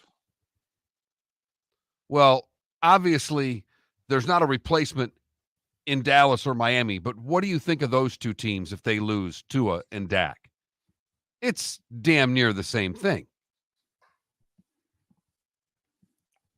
I don't know about last. I mean, the Patriots may have. That roster's bad, but I know what you're damn near, but right. Yeah, I know what you're saying. But these are major decisions. And it's fascinating, too, because one team won 12 games and the other team won 11. And they were compared to each other all year. And both of those point this year were thought of as MVP candidates. And we're sitting here wondering if they're the guy to go forward with. I mean, there are so many similarities between the Dolphins and the Cowboys, including lack of playoff success. Now, Dallas gets there a lot more often than the Dolphins have in the last 20 plus years. But now, thanks to the Lions' win over the Rams last night, the team with the longest playoff win drought is the Miami Dolphins. Wow. December 30th, 2000.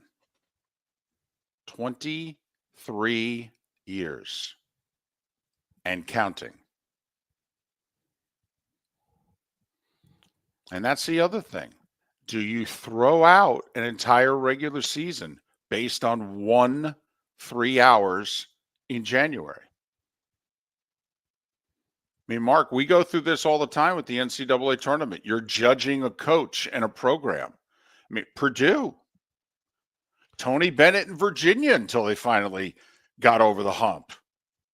We do it all the time. We do, but this started with the Miami Dolphins with that Tennessee game.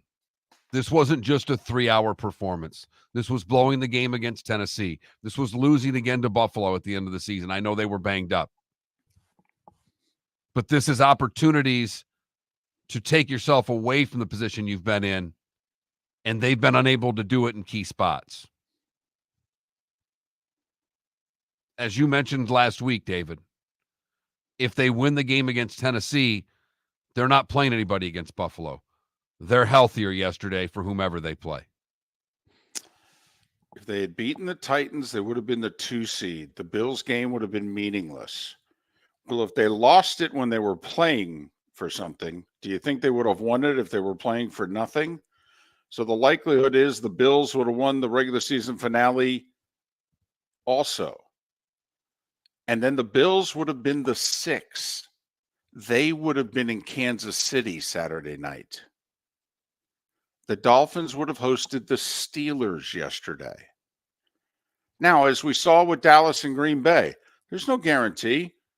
Hell, maybe Mason Rudolph goes into Miami and keeps on keeping on. Maybe the Steelers whoop the Dolphins. But if the Dolphins had won the 2-7 matchup against Pittsburgh, they host the winner of KC and the Bills. Well, if it's Kansas City, they would have hosted them. They would have hosted either the Chiefs or the Texans. That's what 4 minutes against the Titans meant.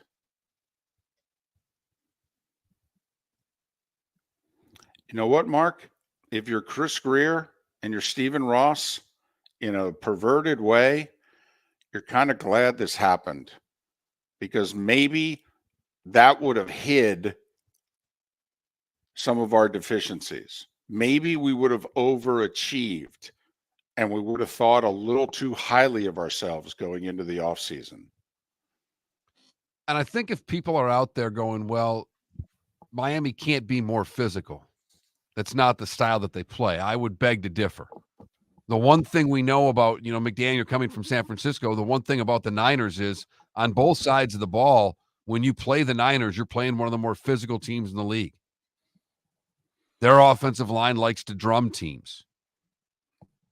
And for whatever reason, Miami just doesn't run the football enough. Maybe he doesn't think they're physical enough. Then that's on them getting more, as what David said, getting more physical on the offensive line.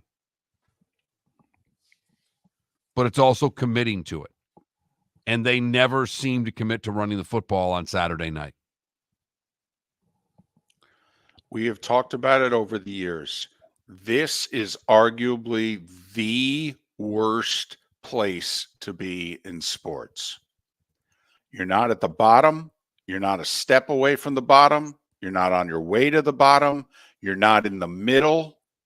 You're not at the top.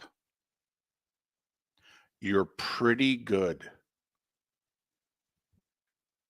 But you're not good enough to beat anybody who's good, very good, or great. And you can line up most weeks and beat 2/3 of the league. How do you start to become very good? How do you go from playoff fodder to playoff contender? Hey, look at the Chiefs, who for 20 years made the playoffs on a regular basis and got beat constantly. They went and got a Mahomes. Funny how much better they got. Those guys are tough to find, though. You usually have to fix everything else. We're going to switch gears.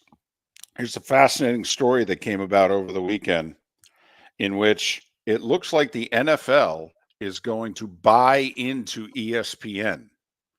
What the heck does that mean? Kurt Bodenhausen, Sportico, talking sports business with maybe the biggest sports business deal ever next. Located on the East Trail, locally owned Naples Tiki Bar and Grill is an outdoor eatery next to the Hitching Post Shopping Center. Island-inspired food with a true tiki theme. The best place in Naples to enjoy the beautiful weather in Southwest Florida. The Naples Tiki Bar and Grill offers a great menu for dine-in or takeout. Enjoy our famous pulled pork, huge burgers, and tiki bar cocktails. Don't miss happy hour every day from 3 to 6 and live music 7 days a week. See you soon at the Naples Tiki Bar and Grill, 11498 Tamiami Trail East. The law firm of Michael F. Hornung specializes in criminal defense, DUI, personal injury, nursing home claims, and auto accidents.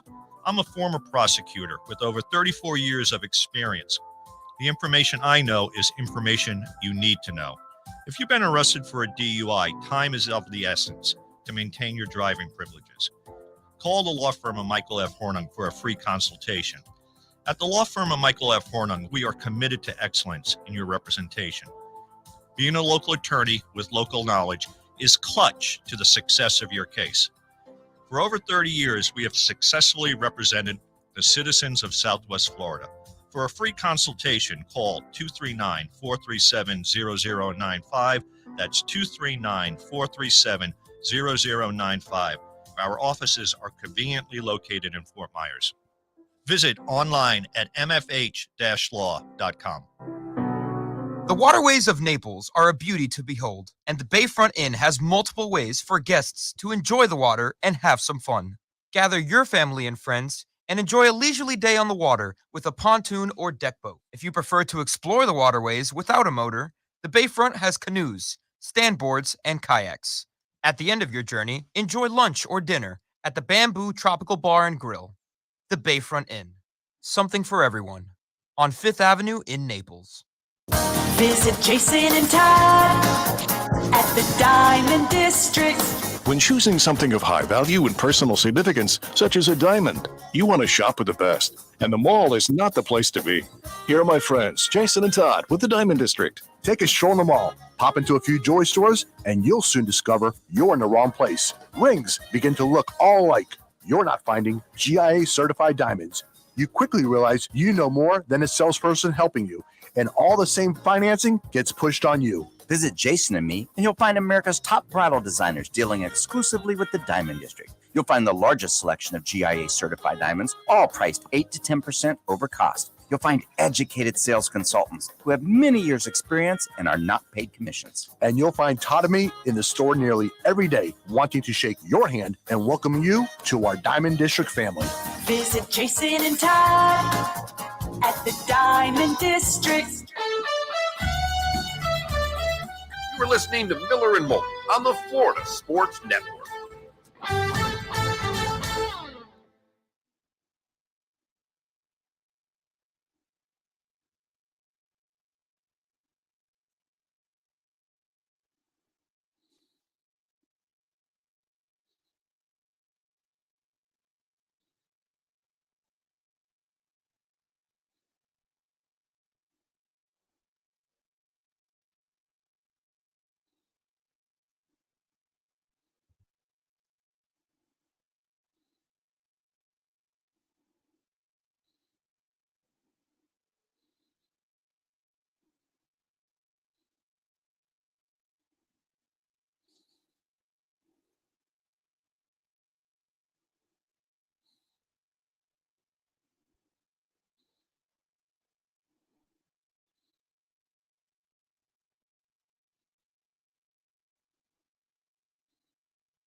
David.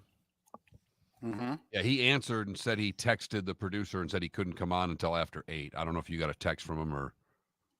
No. Got it. But I was like, we already got guests in the 8. Sorry. Oh, well, it's okay.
You are listening to Miller and Moulton, exclusively on the Florida Sports Network.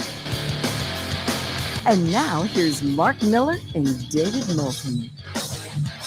Third and final hour of Miller and Moulton along the network. The Diamond District bonus hour for our loyal 239 audience awaits 1 hour from now. Orlando Alcigari to talk Dolphins and where do they go from here, coming up in a little more than 30 minutes. Kurt Bodenhausen is a sports business reporter for Sportico. You can follow him on Twix, Twitter/X at the letter K Bodenhausen. Kurt, it's David and Mark. Thanks for your time on this holiday. Good morning. How are you?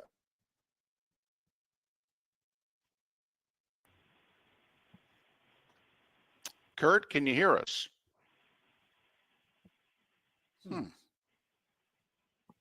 Maybe not. The reason we're having Kurt on, it could be the biggest sports business story of our lifetime. It came out late Friday into Saturday that the NFL and ESPN are negotiating, and the NFL is going to buy into ESPN. What the heck does that mean?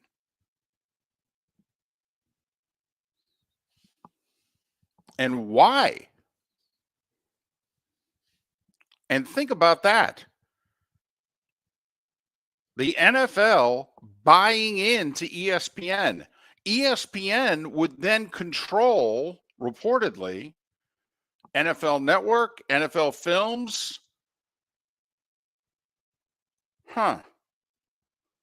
Would they get rid of everybody and just use their current personnel?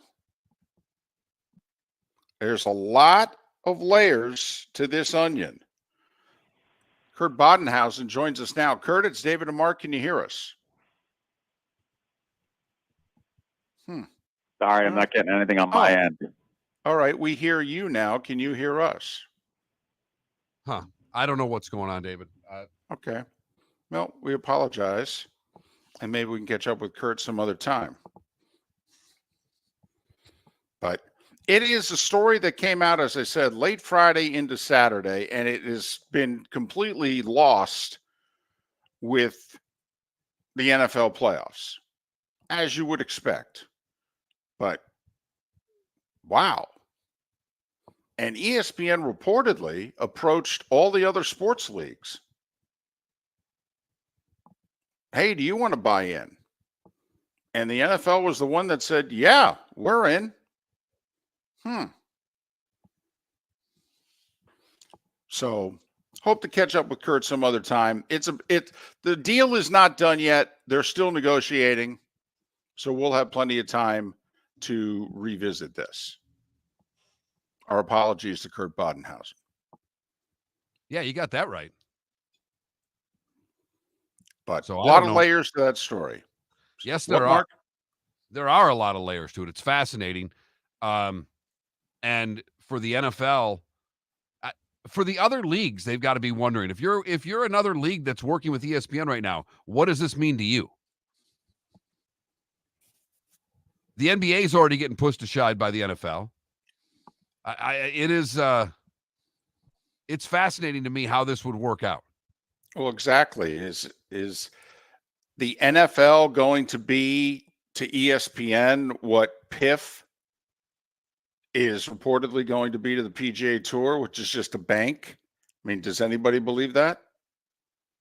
Does anybody believe that the NFL is just going to say to ESPN, yeah, here's a few billion. Okay, you just keep on doing what you're doing. Nah, just send us regular emails. You know, we're good. Or do you think maybe the NFL is going to say, hey, since we gave you a few billion, there's a few things we'd like changed. Never mind. How do you think CBS, NBC, and Fox are going to feel? Wait a minute. Does this mean they're going to get really good games now, not just pretty good? What about our billions? They worth anything? Are you just giving our billions to them? How's this work? So, deal's not done yet. A lot to find out, and we'll do so in the coming days. 21,000's our text line. Your thoughts on the playoff game on Peacock? The Dolphins out. And, you know, Mark, we haven't framed it this way, but if you think about it, the Houston Texans have made some major deals in the last handful of years. They gave up a ton for Laramie Tunsil. And the Dolphins used those draft picks very well. Yeah, how many playoff wins since the Tunsil trade do the Dolphins have? That would be 0, David.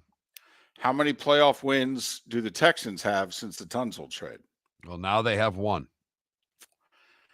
Never mind the Texans' deal with the Browns. I mean, you want to talk about insult to injury. I mean, if you're Jimmy Haslam, the owner of the Browns, don't you look up at the sports gods and go, really? If we only had 1 playoff win in us, you couldn't give me Houston? I mean, hell, I still have to give them my first-round pick next year. Because what that quarterback needs is more weapons or another lineman. He has got such an easy flowing delivery, David. I mean, he was just flipping balls that seemed to go quickly 40 yards. You know, we talk about coaching, and we're down on Mike McDaniel and Mike McCarthy and Dan Quinn today. How about Matt LaFleur? How about the offensive coordinator of the Texans?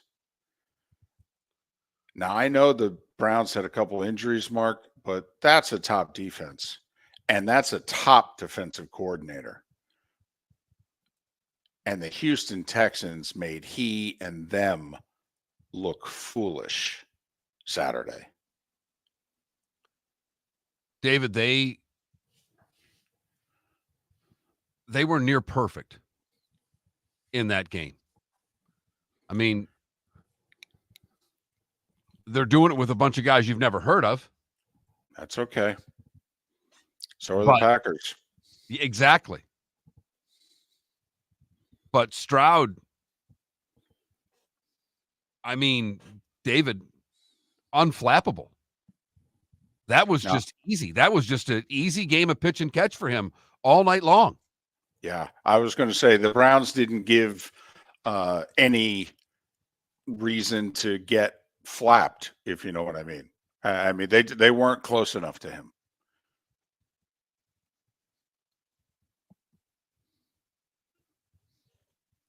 It was stunning for a team that's supposed to have a pass rush like that.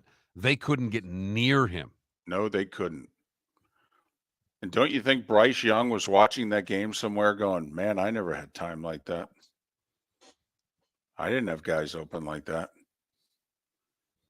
They say I can't play. Maybe I can't, but I'd love a game where I had a line and receivers that were that open and that played that well. See whether or not I can still play.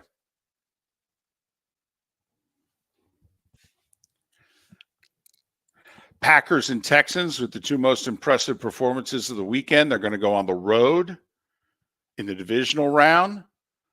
If Buffalo wins today, Houston's got to go play the big boy. Got to play the big bully on the block. They got to play Baltimore. Green Bay, they're going to play the big bully on the block. They're going to San Francisco to play the Niners. You got to admit, got to love those matchups. Two young up-and-comers who've, Mark, if this was boxing, we like to use those analogies, and the Ravens and the Niners are the champion or top number one seed in their weight class. The Texans and the Packers are the young fighters who, they set up this elimination series and they didn't think they'd win this stepping stone fight. And they did. And now it's like, oh, wow, they got to go fight the number one contender right now. I don't know if they're ready, but then again, the way he fought last time out, I don't know if the number one contender is going to want to see him.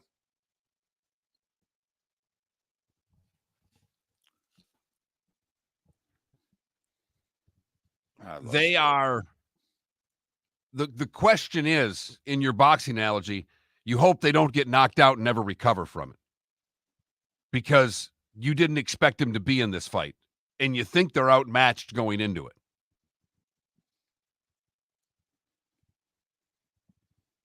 But I'll tell you what, the way C.J. Stroud throws the football, he can keep anybody in a game. We saw it last year. He did it with Ohio State against Georgia, threw it all over the place, looked pretty damn good. And his receivers aren't as good as what he had at Ohio State. He's still looking pretty good. Yes to both those things. It's like Tua. When they went out and got Tyreek, he went, oh, okay, now I'm talking. Now I got Tyreek and Waddle. That's what I'm used to this. Got it. But, man, the Texans look good. And you know what? Good for that franchise. They've been through a lot. Deshaun put them through a lot. Good for them. Yeah, you kind of felt that at least by the time the Lions game started, we were going to get a game last night because we had 3 games where we didn't get a game. No. Nope. And the Lions with their first playoff win in 32 years. And Detroit gets a home playoff game.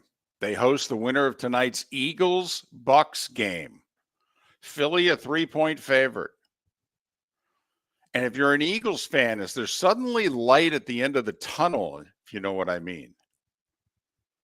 I mean, if we told you before the playoffs started that your road to the NFC Championship game was Tampa Bay and Detroit, would you go, well, not easy, but we could do that. And then once you get that far in the playoffs, who knows? And the other side of it is your Tampa Bay sitting there. Opportunity with the win tonight to have to go to Detroit. That doesn't seem as daunting as having to beat Philadelphia and then go to San Francisco. Can Baker and the Bucks get themselves on a little roll right now? We'll talk a little more about Baker and the Bucks on the other side. That's the second of the 2 playoff games today. We'll also talk a little Steelers Bills on the other side. Orlando Alcigari, hopefully, don't know. This producer's got to shape up in short time if that's going to happen. Well, there also could be some gremlins in the system, Mark. Once again, as we tell Trent, bang the 8-track hard on the side. See what happens. Bet for the thrill of a lifetime with Mud Wheelers Gone Wild at Redneck Mud Park, January 19th through 21st. 3 full days of mud, trails, camping, and more. All for ATVs and side-by-sides only. Friday night is movie night. Ride up and relax. Compete for cash, prizes, and more. With events like our new ATV and side-by-side bounty obstacle challenge, side-by-side and barrel races, and scavenger hunt. Don't miss this family-friendly ATV and side-by-side only event at Redneck Mud Park, January 19th through 21st. Visit redneckmudpark.com for discount tickets and details. Mark Miller for Molly Maid. Why Molly Maid, you ask? Trust. Moulton was a customer for 15 years. Affordability. Didn't I just say Moulton was a customer for 15 years? Worry-free services. Our professional house cleaners are fully insured and a 24-hour warranty. Call Molly Maids today at 239-774-5839. That's 239-774-5839 or online at mollymaid.com/FTMYERS. That's mollymaid.com/FTMYERS. Visit Jason and Todd at the Diamond District. 20 years ago, Jason and I had the idea for a jewelry store like no other, with a vast selection of certified diamonds priced 8 to 12% over cost. A team of individuals who are educated, driven, and believe in cultivating relationships. Today, we have become one of the largest independent jewelry stores in the country. Todd and I love what we do and are in the store nearly every day, along with our GIA gemologists, master jewelers, custom designers, and non-commissioned diamond consultants, all of which we consider family. As direct diamond importers, we travel the world, forging relationships and sourcing diamonds. What we love most about our business is that we can call Southwest Florida our home. If selection, value, and comfort are important to you, give the Diamond District an opportunity. You won't find a better diamond buying experience. Todd and I look forward to shaking your hand and welcoming you to our Diamond District family. At the Diamond District. You were listening to Miller and Moulton on the Florida Sports Network.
I think I fixed it.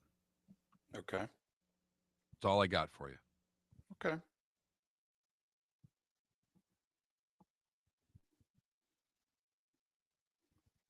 Yinzer, do you think the officiating affected any of the games?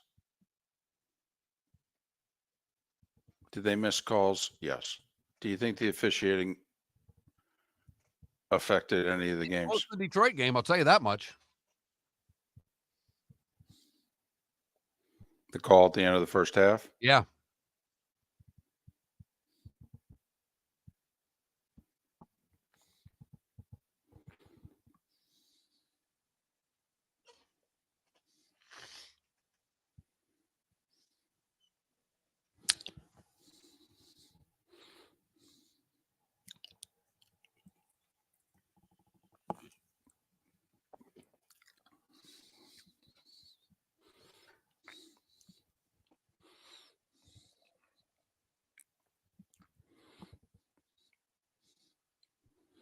Yinzer, we don't know if they saw that hold on Puka or not.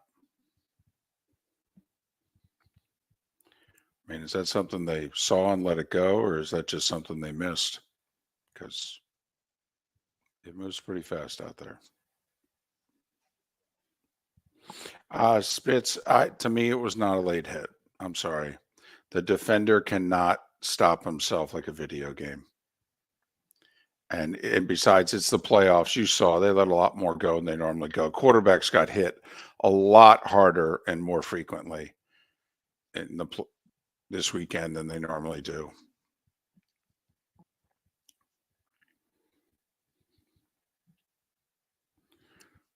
But DC, we know that they let more go in the playoffs. Everybody knows. They throw very little laundry on the field in the playoffs.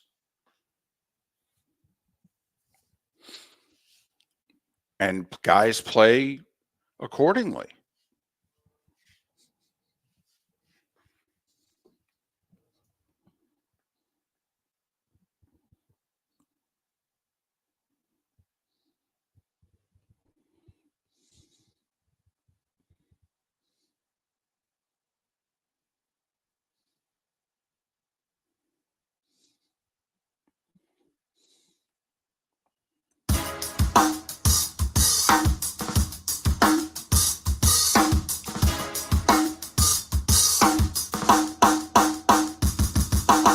Welcome back to Miller and Moulton, only on the Florida Sports Network. 21 minutes past the hour. Thanks for waking up with us on this Martin Luther King Jr. holiday. Miller and Moulton. Trent probably just getting to the Detroit airport after witnessing the Lions win their first playoff game in 32 years. Did you see the young guy crying? Yeah. Near the end of the game there, surrounded by his buddies who weren't giving him a hard time either. They weren't crying, but you could tell they're like, yeah, we get it. We get it. Saw a lot of posts on social media from people that I'm friends with that, obviously have from Michigan and left, but just talking about their dads.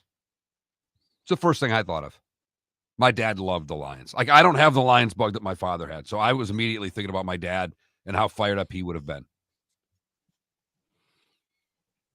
And also, we've said this before, but, it's nice when a team not only can represent a city well in the standings, but when a team kind of has the personality of a city and a region.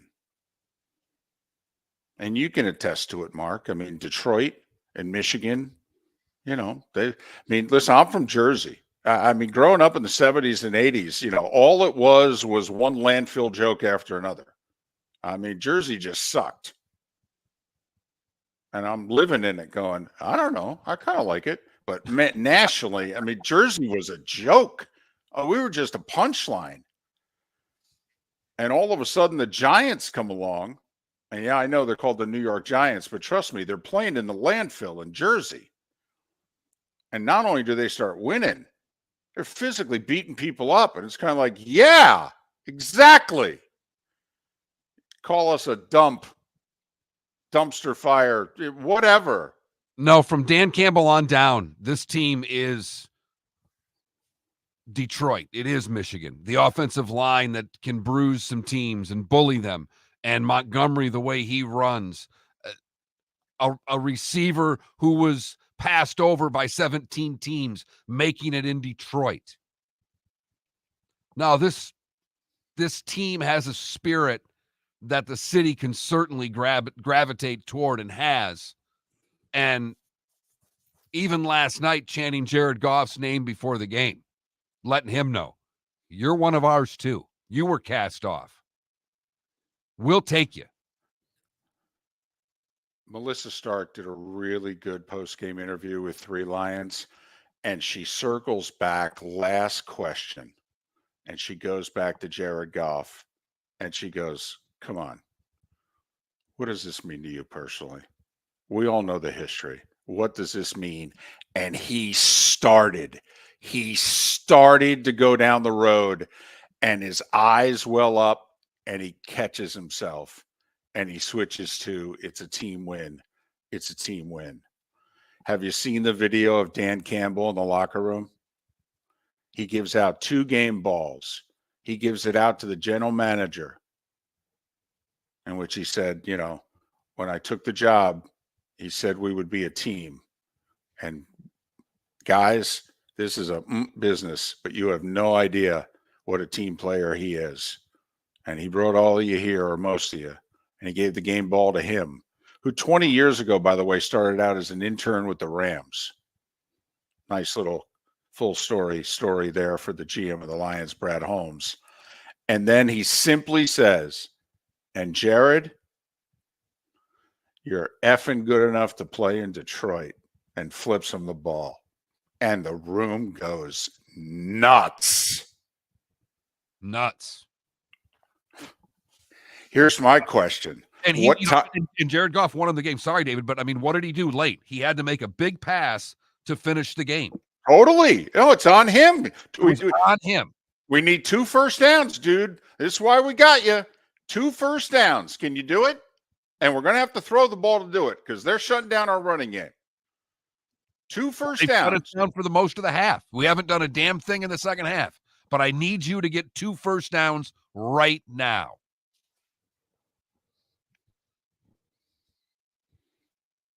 It's funny. Melissa Stark asked St. Brown there, tell me about that first down play. He's like, well, we've been running it for 2 years. I can run it in my sleep. We're pretty good at it. But that's what it's all. I mean, come on, it's a go-to. We need 1 first down to win the game. Where do you think they're going? By the way, I mean, if you were entering the NFL for the first time, say you're like Josh Harris and you've paid your $6 billion, you've got your franchise, and you're about ready to have your first offseason, you're picking players. And my question would be like, listen, before we go any further, how could you guys miss out on the Pukas and the St. Browns of the world? No, seriously, could somebody answer me that? How does that happen? I get if you miss out on the 5'9" guy. No, I can get that. How are we missing out on these guys? Puka's 6'3", for goodness sakes. How the hell did that happen? Get him when they got him. That's the thing, Mark, that those of us who are not in it just don't understand. It's kind of like, well, how could you not know this guy was good? And not just you guys, everybody. Yeah. I mean, what am I missing here? And it's funny, like Spitz says, how about giving the Rams credit? Oh, yeah. They picked how many guys before him? I mean, for goodness sakes, he's the 3rd best player on the team right now. You don't take him when they take him if he's going to be the 3rd best player on the team. All right, I'll give him credit for drafting him, but I don't want to give him a ton of credit, for goodness sakes.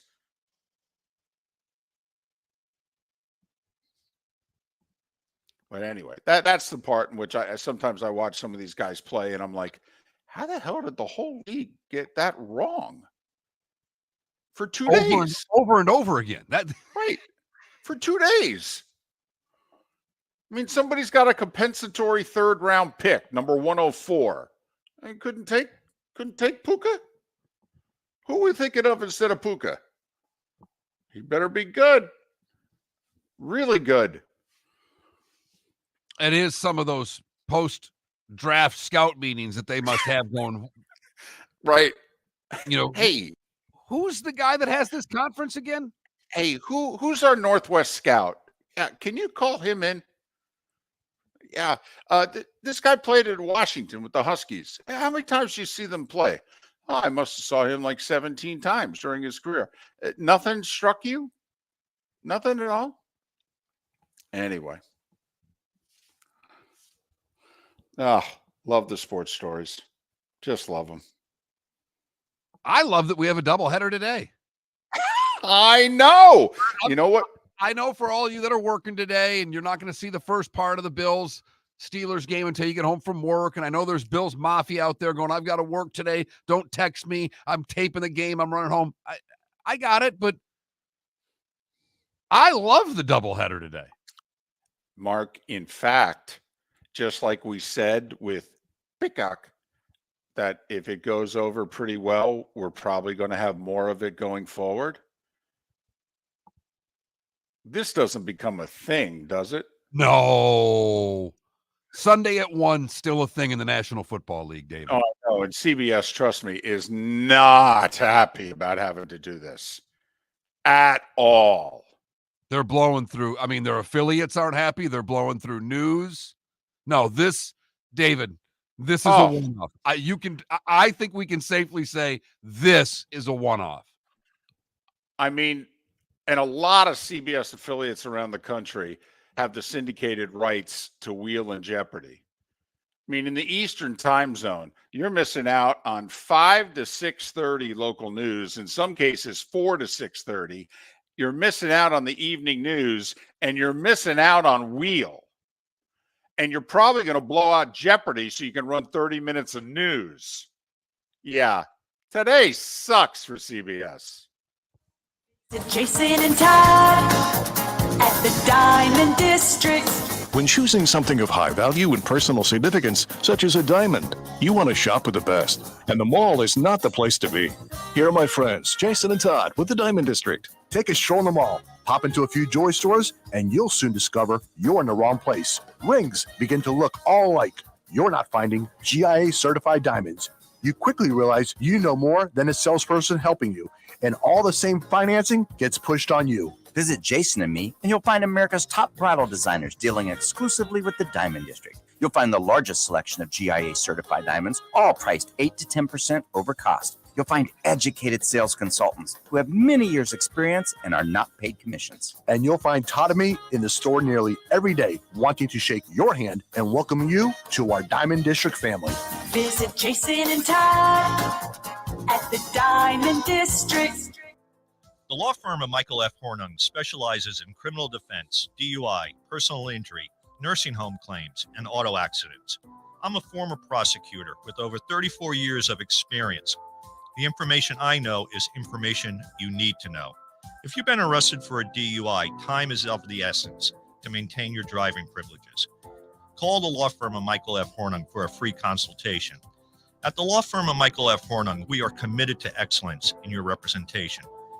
Being a local attorney with local knowledge is clutch to the success of your case. For over 30 years, we have successfully represented the citizens of Southwest Florida. For a free consultation, call 239-437-0095. That's 239-437-0095. Our offices are conveniently located in Fort Myers. Visit online at mfh-law.com. You were listening to Miller and Moulton on the Florida Sports Network.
How come serious question. Why is everybody bagging on Taylor Swift so much? She's hanging out in the suite. The whole crowd's what they call it, swag surfing. Okay. And so they're in the suite swag surfing with the crowd. What's the problem? How miserable are we? I mean, Tony Dungy reportedly said she's bad for the NFL. What the hell? She finds the games fun. She's rooting for her man. Isn't this what we all wanted in high school? Weren't we all trying to get the talented, beautiful woman in school to date us and support us when we were playing sports? I don't get it. She's not doing anything, Mello. She's showing up. They're putting the cameras on her. She's coming in private entrances. She's going up into a suite. Man, we're miserable. We are angry. Everything sucks. Everybody sucks. We gotta get our heads out of our butt. We really do. We're in a bad place. We're rooting against two talented people falling in love, supporting each other. What the hell? I don't get it. It's not like, I don't have any Taylor Swift music. I've never downloaded a Taylor Swift song, but I don't get it.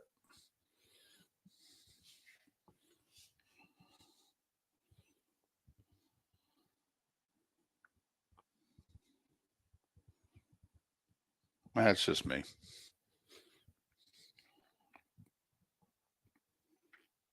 Yeah, you're right, Adam or DC. Yeah.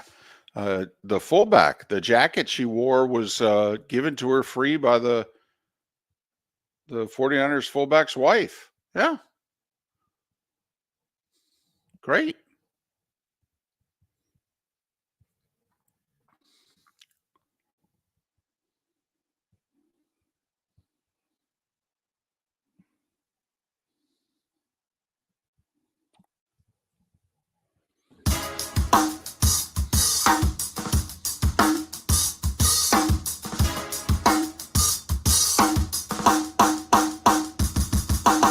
Welcome back to Miller and Moulton, only on the Florida Sports Network. 22 minutes before the top of the hour. The Diamond District bonus hour waits in the 239. Miller and Moulton, thanks for being with us here on the Florida Sports Network, floridasportsnetwork.com. David Sampson and Pat Kerwin joining us on the show tomorrow, and Trent will be back tomorrow after attending the Lions playoff win last night. He'll be doing his Big O radio show podcast live at 10 a.m. this and every weekday. He's Orlando Alcigari. You can follow him on Twix, Twitter/X at Big O Show, Big O Show. Big O, are you there?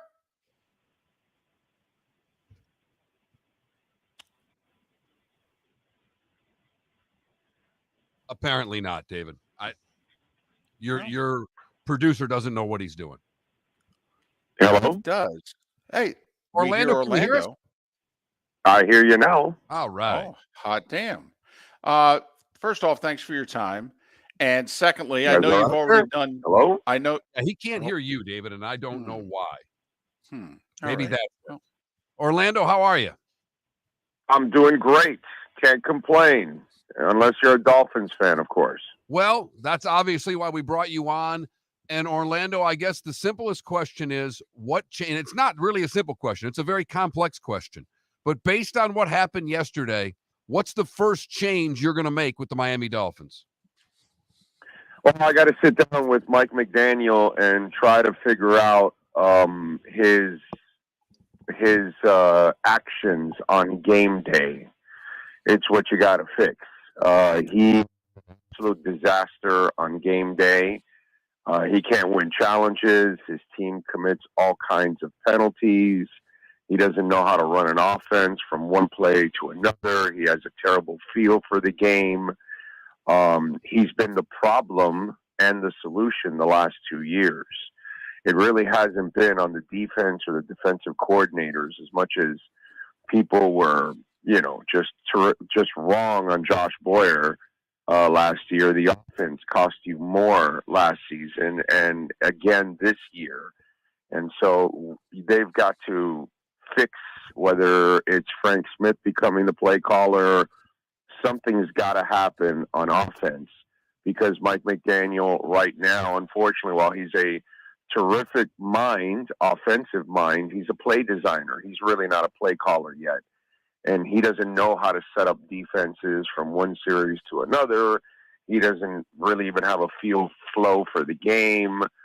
I'll give you an example. A couple weeks ago, Tyreek catches a ball that the point hits on the floor.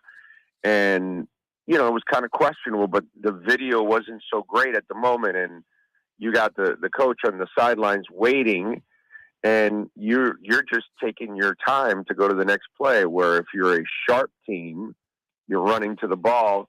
And if they throw the flag, then they got you in time before you snap. But, he had plenty of time and then threw the flag. And these are things that just all these little things that they add in a game. And McDaniel seems to continue to fail in that area. So I think that's where I need to have a conversation with them. I'm not changing coaches or quarterbacks or anything like that, but I do have to find out what the hell is going on with the structure, because there's something wrong, and you got to fix it immediately, because Mike McDaniel proved that he didn't learn anything from year one and year two. All right, here's the hard part. What if he doesn't want to give up play calling? Does that mean that that it's time for a change? No, I don't think you make a change, because there's still too much potential there. But you then have to draw a line in the sand and say the results can't be the same. And so this is why I've told Dolphins that we've kind of reached a fork in the road with Mike McDaniel, because he's the one that's really, you're keeping, Chubb in a 30-point loss on the field with a couple minutes left in the game, and there he is. Now you're going to miss him for three-fourths of the season next year. Things have to change with McDaniel. He has very little awareness of what's going on in the game. And you listen to Tua in the last press conference. He just a couple of days ago, he talks about how, the play comes in late, and they still got to try to. So if the play comes in late, do you think you have time to change the play? Not really. You're stuck with that play. So if the defense knows exactly what's going on, or they figure it out, the quarterback's at a disadvantage. All these little things, I can just continue to add them up. These are the things that have to change. And if they don't change, then you will have to make a change. And that's why I say you're at a fork in the road now. Either he adjusts and makes drastic changes next year, or it will be his final year. I can tell you that for sure. But I don't think you make a change, but you're going to have to send a message and say, look, these terrible habits that you've developed have continued for 2 seasons, and you don't seem to get it. And so you've got to do something there. You've got to have a very serious conversation with Mike McDaniel, because in football, you don't have time 5, 6, 7 years to wait for him to grow up. You just don't have time for that. You know what I mean? And he's already in year 2. Now you're going into year 3. He's got to figure it out quickly. And Orlando, when you look at San Francisco and the way they play, when you get done playing San Francisco, you're beat up. And I don't know if Miami's physical enough. Does Miami have to become more physical to me? Can they? Well, here's the thing. Defensively, they were riddled with injuries. So I can't blame the defense. They did as much as they could. 2 weeks ago, they played their asses off, and they only lost because of a freak special teams play and a ricochet off Andrew Van Ginkel's helmet with a fluke touchdown in the back of the end zone. You should have won that game because it's your offense that failed. So your offense is the one that needs to get this thing figured out and become more physical. Well, and that's the side of the ball I'm talking about, run Orlando. A lot more. That's the side of the ball I'm talking about. The injuries, I can't blame on the Dolphins. I mean, that happened. You lost most of your playmakers on defense. What are you going to do? No, and I'm right there with you. I'm talking about offensively being more physical because yes, they definitely have to be. But part of that is actually establishing the run and staying with it. This weekend, there's a series where you gain 8 yards, 3 yards, 4 yards, and 6 yards. 4 straight Mostert runs. You end up with 3rd and 1 and 4th and 1. What does he do? He gets cute and starts passing the ball. Instead of, brother, what got you here? Stay with the run. You're in a terrible environment. At halftime, he tells Kaylee Hartung, yeah, no, we've got to establish the run and sustain more drives. On the first drive, go watch it. 2 passes, only 1 run, and that was the only productive play out of the 3, Mostert for 5 yards. You know, these are the things that continue to happen. And it's not like it's not there. You had most of your linemen, actually. You should continue to establish the run, and you just don't. And that's part of the problem with Mike McDaniel. The run coordinator doesn't stick to the run. Okay? And I'm sorry. Listen, I'm a big Tua guy. I'm a big Tua believer. I have no issues with Tua. He played like crap this year. He threw some interceptions he shouldn't. He forced things that he shouldn't be forcing, but that's kind of what's coming from, over there. But overall, the coach has got to create a better environment for his offense, and he's not doing it. He's making Tua play like Marino. He can't do that. Tua's not a gunslinger. He's not a guy that you're supposed to throw the ball 40 times a game and all that with no running game or not committed to the run or abandon the run. That's not who Tua is. You're going to have to, it's like the Drew Brees thing. You're going to have to use the run game to kind of, complement him.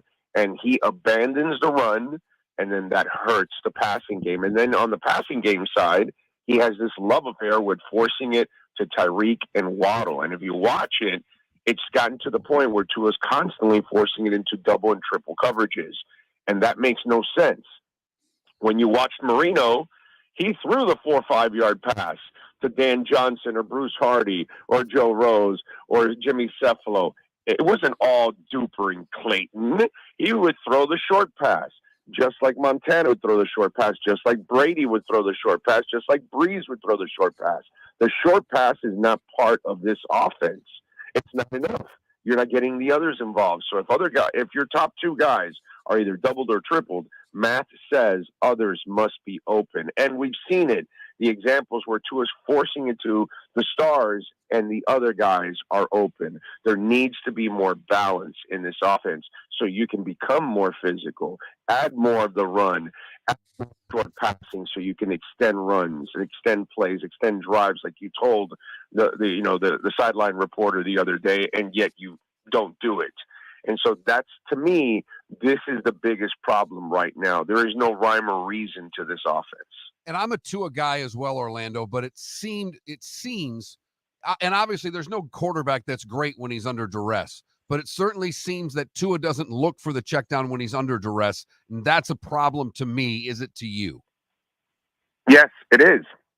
It's a major problem. He's developed terrible habits, and that's because of the guy on the sidelines is so fixated with big time plays that he's kind of made him do that. He dinked and dunked all the time with Flo because that's all they could do.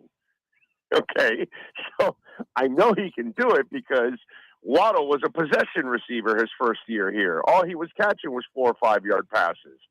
So, and everybody else was involved in the offense too, by the way. He got others involved. This is an influence that's coming from above. And it's unfortunately, forced Tua to kind of play that way. And that's Tua's fault, by the way. That's where I blame Tua. One of the things that I've been a little critical of with Tua the last couple of weeks is he's got to now learn how to think for himself at times.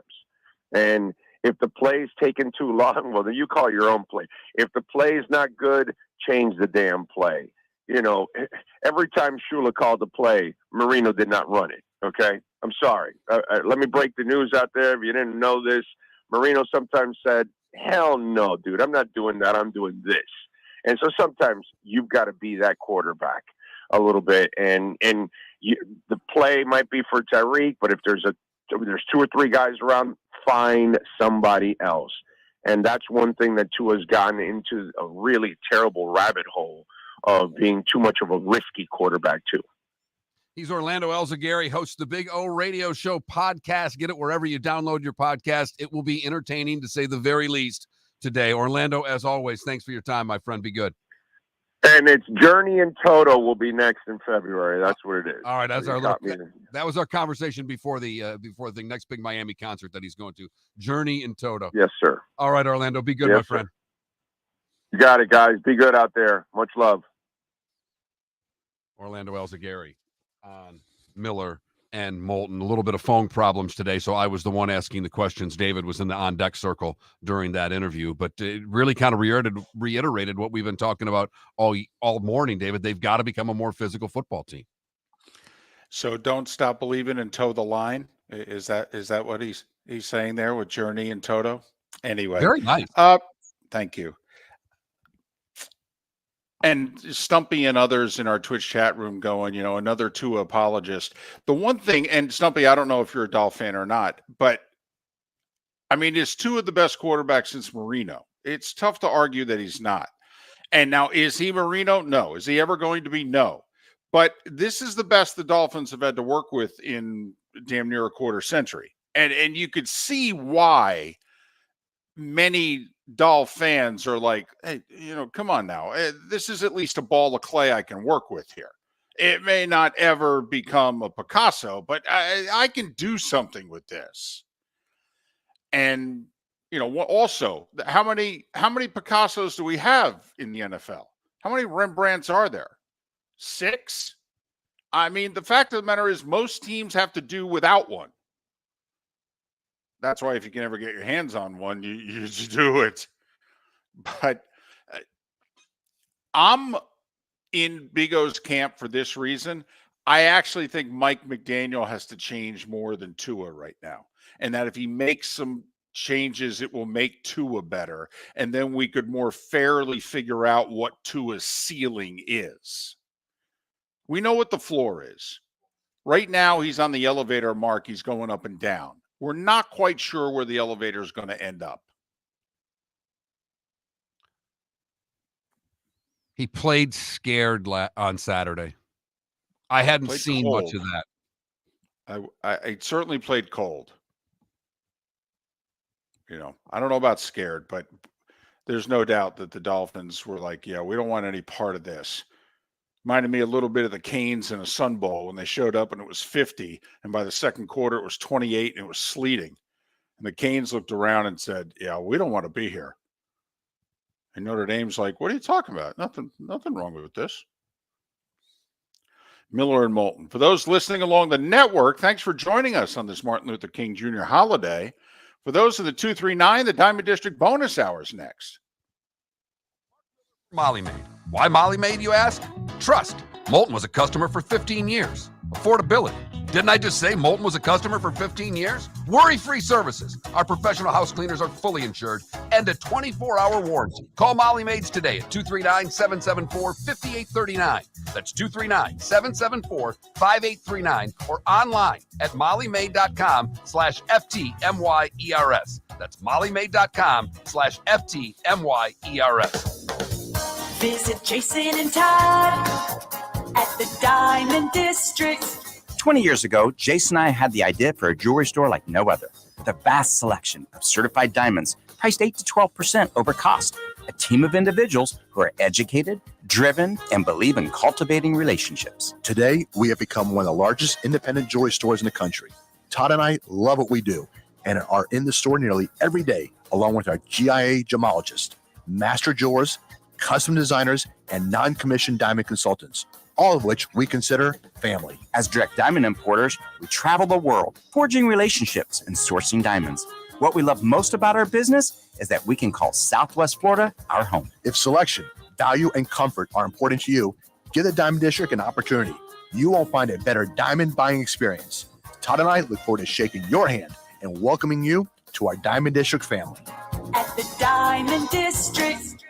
The law firm of Michael F. Hornung specializes in criminal defense, DUI, personal injury, nursing home claims, and auto accidents. I'm a former prosecutor with over 34 years of experience. The information I know is information you need to know. If you've been arrested for a DUI, time is of the essence to maintain your driving privileges. Call the law firm of Michael F. Hornung for a free consultation. At the law firm of Michael F. Hornung, we are committed to excellence in your representation. Being a local attorney with local knowledge is clutch to the success of your case. For over 30 years, we have successfully represented the citizens of Southwest Florida. For a free consultation, call 239-437-0095. That's 239-437-0095. Our offices are conveniently located in Fort Myers. Visit online at mfh-law.com. Located on the East Trail, locally owned Naples Tiki Bar and Grill is an outdoor eatery next to the Hitching Post Shopping Center. Island-inspired food with a true tiki theme. The best place in Naples to enjoy the beautiful weather in Southwest Florida. The Naples Tiki Bar and Grill offers a great menu for dine-in or takeout. Enjoy our famous pulled pork, huge burgers, and tiki bar cocktails. Don't miss happy hour every day from 3 to 6 and live music 7 days a week. See you soon at the Naples Tiki Bar and Grill, 11498 Tamiami Trail East. You are listening to Miller and Moulton on the Florida Sports Network.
So I don't follow Reese Davis on Twitter, but did anybody see Reese Davis over the weekend?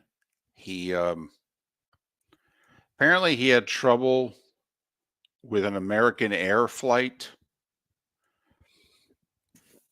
I don't know. There was a problem, and he couldn't, and the other fellow passengers couldn't get on it. And so he took to Twitter to say, "Hey, come on, American Air. If you want to entertain yourself, go find the tweet and go find the responses." Because basically, the college football world came in and said, well, Reese, here's what happened. American Air took a look at the situation. They took a look at the passengers, and they just decided you weren't good enough anymore. Okay, so they went and they took at these passengers over here, and they decided they liked them better. So they selected them.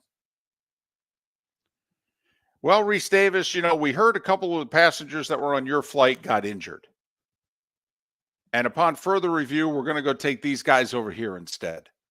Holy God, was it funny?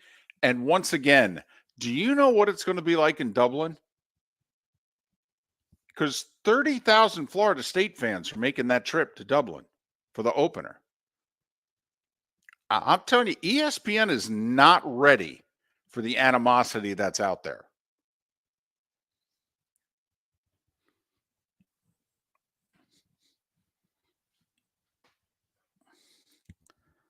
I mean, if Herb Street needs a golden retriever now, Wait until he gets a couple years of the SEC. He's going to need medication.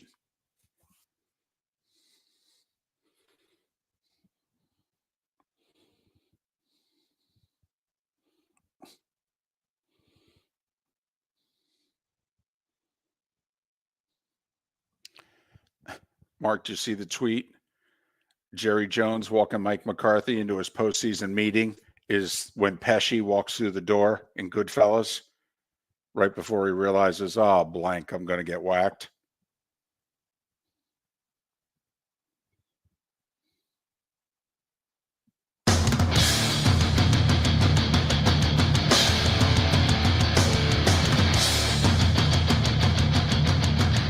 You are listening to Miller and Moulton, exclusively on the Florida Sports Network. And now, here's Mark Miller and David Moulton. It is the Diamond District bonus hour on this Martin Luther King Jr. holiday. If you're on your way or you just got to work, we hear you. We can relate. Hope you had a good weekend. If you've got the day off and you're spending your first part of it with us, well, we're very appreciative. Miller and Moulton, thanks so much for being with us. So much to talk about. 4 NFL playoffs down, 2 more to go. I'm in Tampa getting ready for Eagles-Bucks tonight. The winner goes to Detroit to face the Lions. Did you feel, Mark, there was a little bit of karma in that the Lions get to host a divisional playoff game? I did, but the Lions certainly made it interesting. And I thought at the end of the first half, when they decided not to call the offsides penalty on the Rams and call the procedure on Detroit, I went, oh boy, they're going to get, this call is going to come back and bite them. But Detroit gets it done. A little poetic justice after getting robbed in the regular season game at Dallas. Now they will host 2 games because Dallas was blown out yesterday by the Green Bay Packers. No Cowboys team had ever given up that many points in a playoff game before. In fact, not even close. 38, the most points the Cowboys had ever given up in a playoff game. Green Bay scored 48, and they took the last 10, 12 minutes of the game off. Aaron Jones was terrific. Jordan Love was terrific. Matt LaFleur was amazing. Took Dan Quinn to lunch and then some. How do you get an interview if you're Dan Quinn after that? Yikes. And what do you do if you're Jera? Can you really fire a coach who just went 12-5, 12-5, 12-5? Or does that not matter and it's all about January? Just like Mark, we've spent a lot of time today talking about the Dolphins. We'll get to the Bucks in a moment. You know, the Dolphins have had 4 straight winning seasons. How many playoff wins do they have? There we go. There we go. But, I mean, we are talking about the Dolphins. Like, Orlando answered a question on Twitter. You know, how would you characterize this season for the Dolphins? And he said a total failure. I mean, a total failure. Total failure. 11-6 and a playoff berth. I don't know if I can go as far as to say a total failure, but incredibly disappointing. I mean, I'm only a notch up, you know, I can't give this season an F. If I were grading this season, if I were the teacher, they failed the exam, but they did enough work in the regular season that I'm going to pass them, if you know what I mean. Isn't it funny how things can play out? Like, if we had said before the season started, the Dolphins are going to go to week 18 and have a showdown with the Bills for the AFC East. Now, they're going to lose a close game by a touchdown. And then, unfortunately for them, they're going to draw the Chiefs in the first round at Arrowhead, and they're not going to win that either. I mean, how does that sound? It doesn't sound awful, does it? I mean, come on. It went down to week 18 for the division. They haven't won the division in 15 years. All right. And wait, they draw the Chiefs? Oh, that's a tough draw. But it would mean it's the same as last year. There's no improvement. Wild card, first round exit.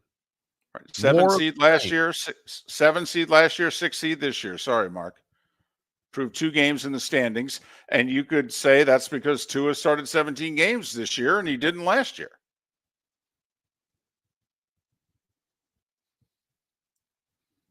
But they limped to the finish line. They did. And were soundly beaten in the playoffs. Yep. Mm-hmm. Yes, sir. And there are more questions now about the Dolphins than there are answers. Toughest step to take in sports is this one. This is the toughest step. You're pretty good. There are days you look, but overall, you're pretty good. Maybe even you're good. And do you know what that gets you in the playoffs in the NFL? Not good enough. How do you get to the next level? And now, by the way, your quarterback's just about done playing on his rookie contract. He's got one more year, about $22 million. And then you have to pay him. And how do you want to handle this? Do you want to work out an extension now? Don't know if it helps your cap situation in 2024, but likely would help it in 25, 26, however long you're keeping him. Or are you going to do what the Giants did with Daniel Jones, what the Vikings just did with Kirk Cousins? You know, the Giants didn't. Now, the Dolphins picked up Tua's fifth-year option, but the Giants didn't. The Giants made Daniel Jones prove it. And he went out and had a decent year. They made the playoffs, won a game, and ended up paying him $40 million. Is he worth $40 million? Hell no. It's called leverage. He played his way into it. I mean, Mark, let's be honest. Okay, like Alex Smith, I give him a lot of credit. He went on ESPN yesterday and he said, you know, there's no middle salary world for quarterbacks. He goes, we either don't think you're worthy, you know, of being a starter and we're only going to pay you a few million, or you got to make 40 million minimum. I mean, Alex Smith's like, man, wouldn't it be nice if you could just pay a guy, you know, 25, 30 million in the middle? But think about it, Mark, if you're Tua and the Dolphins go, listen, we want to work out a deal that's good for both sides. And doesn't his agent go, well, Daniel Jones is making 40. So where Bingo. are you starting? David, unfortunately, you start if you were to put 35 million in front of Tua, in 4 years, 140. Fully guaranteed. His agent would laugh at you. Now, the fully guaranteed part would make that an interesting development, though, Mark, because we could structure a 4 or 5 year deal where only the first 2 or so years were guaranteed, and maybe there would only be about $100 million of guaranteed money in the one deal that maybe Tua and his agent wants versus what it is the Dolphins are offering. That's actually a fascinating contract offer there. If you'll fully guarantee, I will give you less per year. I will fully guarantee all of it. And remember, you're in Florida, no state tax. That's a fascinating counteroffer, Mark. I don't think his agent would do it. There'd be too much peer pressure within the industry. That's a fascinating counteroffer. Here's the other thing if you're the Dolphins. Let's be honest. How many teams are going to come after Tua? Like, this is the huge mistake I think the Giants made. The Giants, at the end of the day, didn't do a deal with Saquon, did a deal with Daniel Jones, and they said, well, we couldn't afford to let Daniel Jones hit the open market. Seriously? You thought there was going to be a bidding thing for Daniel Jones? But, you know, Tua is a totally different level quarterback here. You know, if you're the Dolphins and you're going to, you know, we'll do $22 million for this year, and then all of a sudden he's an unrestricted free agent, unless you tag him, and from a cap standpoint, that would be disastrous. But, you know, how much, Mark, how many teams? Tagging is going to be 50. Oh, yeah. Could even be low really 50s. Close. Yeah, absolutely it could. But if Tua were to reach free agency, how much of a bidding war do you think there'd be for Tua? Well, I think bidding war is too strong of a phrase, but I do think there would be teams that would be interested. I think there would be a bid. I think you would be bidding against at least one team. Oh, I agree with that, but and think probably about it. two. But think about it, though. If you're trying to acquire Tua, I mean, you have to, in theory, outbid the Dolphins. And you got to figure the Dolphins know they got to go into the 40s. So what are you going to do? Are you going to offer Tua 50? Like if you're the Atlanta Falcons a year from now or whoever, pick the damn team. The Saints are moving on from Carr. Right. Seattle's moving on from Geno. You going to go to 50 for Tua? When Atlanta signs Kirk Cousins, the Vikings are going to need a quarterback. Well, this is where Kirk Cousins once again could help set the market, because Cousins could, if he insisted, get 50. I mean, he could. Or, Mark, do the Dolphins and some other teams in what is considered to be a deep quarterback draft class? When's the best time to draft a quarterback? When you don't need one.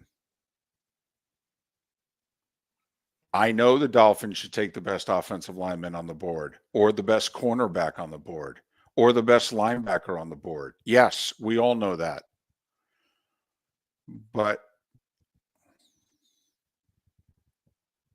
what if Michael Penix Jr. is available? How high are you on J.J. McCarthy or some of these other guys? Just wondering, if you're the Dolphins, do you have to CYA this draft and go? I mean, Mark, think about it. You and I are running the Dolphins, and we decide we are not signing him long term. We're going to put the best team around him that we can. We're going to play this out for another year, but we're going to stick tight. $22 million. I'll worry about next year.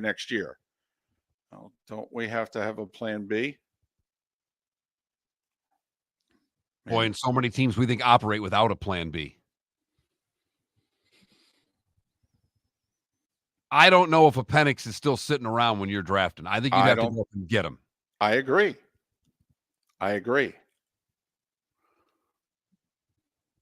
But boy, look how smart the Packers look. My goodness. Man, they're making everybody look foolish.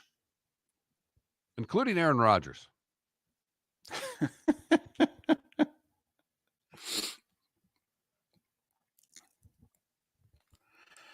When we come back, it's the Tampa Bay Bucks' turn. Hell, somebody from this state has to win a playoff game this year, right? Florida State didn't get to play in their playoffs. Jacksonville screwed up playing in their playoffs. The Dolphins lost. It's all on the Bucks. Baker Mayfield's our last hope. Come on, big fella. Are you with me? Against a Philadelphia team that is reeling heading into the postseason. Can the Bucks get it done? We'll talk about Tampa and Philadelphia next on Miller and Moulton right here, the Florida Sports Network.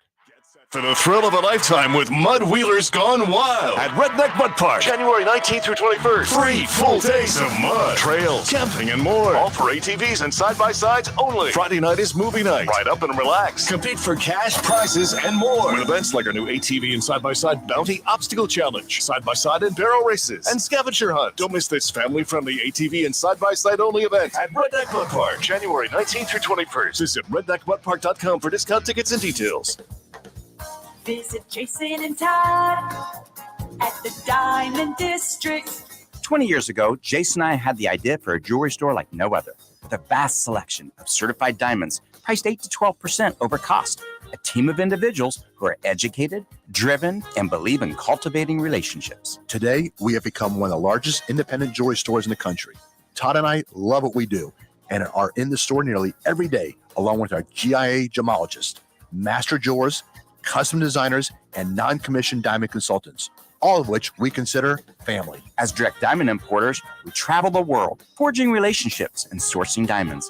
What we love most about our business is that we can call Southwest Florida our home. If selection, value and comfort are important to you, give the Diamond District an opportunity. You won't find a better diamond buying experience. Todd and I look forward to shaking your hand and welcoming you to our Diamond District family. At the Diamond District. The law firm of Michael F. Hornung has successfully represented the citizens of Southwest Florida for over 30 years. As a former prosecutor, the information I know is information you need to know. If you've been arrested for a DUI, a criminal matter, or involved in an auto accident, call the law firm of Michael F. Hornung. I'm a local attorney with local knowledge to assist you through the process. For a free consultation, call 239-437-0095. That's 239-437-0095. Offices in Florida. You were listening to Miller and Moulton on the Florida Sports Network.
I agree with you, Despicable D. I do think he needs to give up play calling. The seat's very hot in Philly. Fly Panda Fly. I think he loses his job. I think the only way he saves his job is if he goes to the NFC Championship game.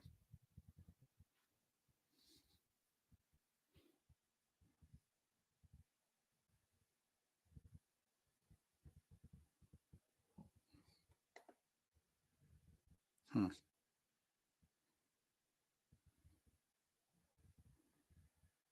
Hmm. Don't know what I just did, but that sucks.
Welcome to the bonus hour, brought to you by Jason and Todd at the Diamond District. And now, here's Mark Miller and David Moulton.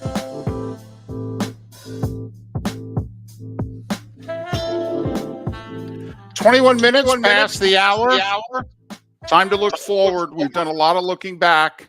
We've got not one but two NFL playoff games today. 4:30, Steelers and Bills. It's still a mess in Buffalo. Oh, by the way. A mess. I mean, they've shown video this morning from, Highmark Stadium? Yeah, it's awful. The field is not in playable condition right now. Never mind all the snow in the stands and the snow that's even in the concourse. I mean, this is going to be remarkable just to kick this game off in 7 hours. Never mind, there's a travel advisory. People are told not to go to the game. The Bills have suspended bringing in workers at $20 an hour because they're like, no, don't travel to the stadium. It's too dangerous. We'll let you know when you can come help us out. I mean, it's unbelievable, Mark, how bad it is in Buffalo. They say it's supposed to let up midday. Let's hope so. Because they ain't moving this game till tomorrow. No, they're playing football today at 4:30 or whenever the hell it is. Yeah, 4:30 CBS, by the way, if you're so inclined. So that's that game. 8:15 tonight. Weather's a little different. Supposed to be mid-60s, chance of rain. Bucks hosting the Eagles. Philly a 3-point favorite. By the way, no A.J. Brown. He's out. That's big. I mean, come on now. If you're Tampa, no A.J. Brown? I mean, you can double Devontae whenever you want. I mean, this is becoming doable, Mark. Very doable. Quarterback's banged up as it is coming into the game. I know both are, but you're dealing with an injured quarterback, the number one receiver that's out. Yeah, this is very doable. I mean, he had over 100 catches for nearly 1,500 yards. Do you know what I think we're all interested in? Did you think late third and into the fourth quarter, did you think that the Dolphins kind of lost, some of them lost their will to compete?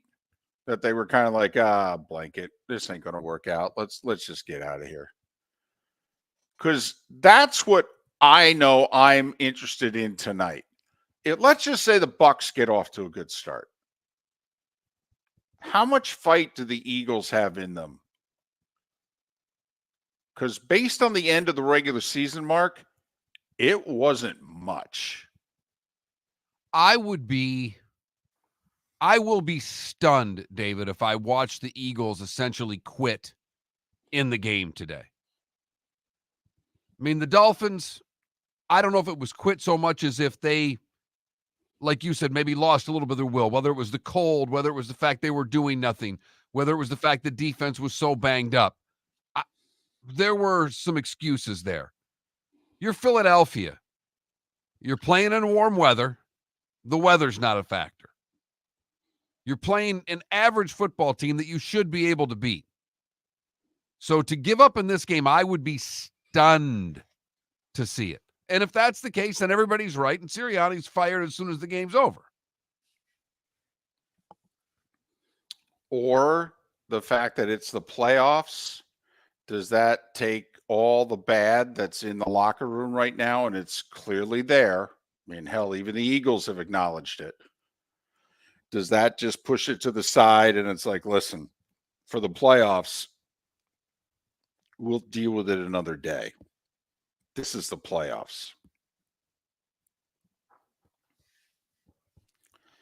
Or then again, Mark, maybe have the Eagles just hit the wall and they're not the team that we saw last year and the first half of this year.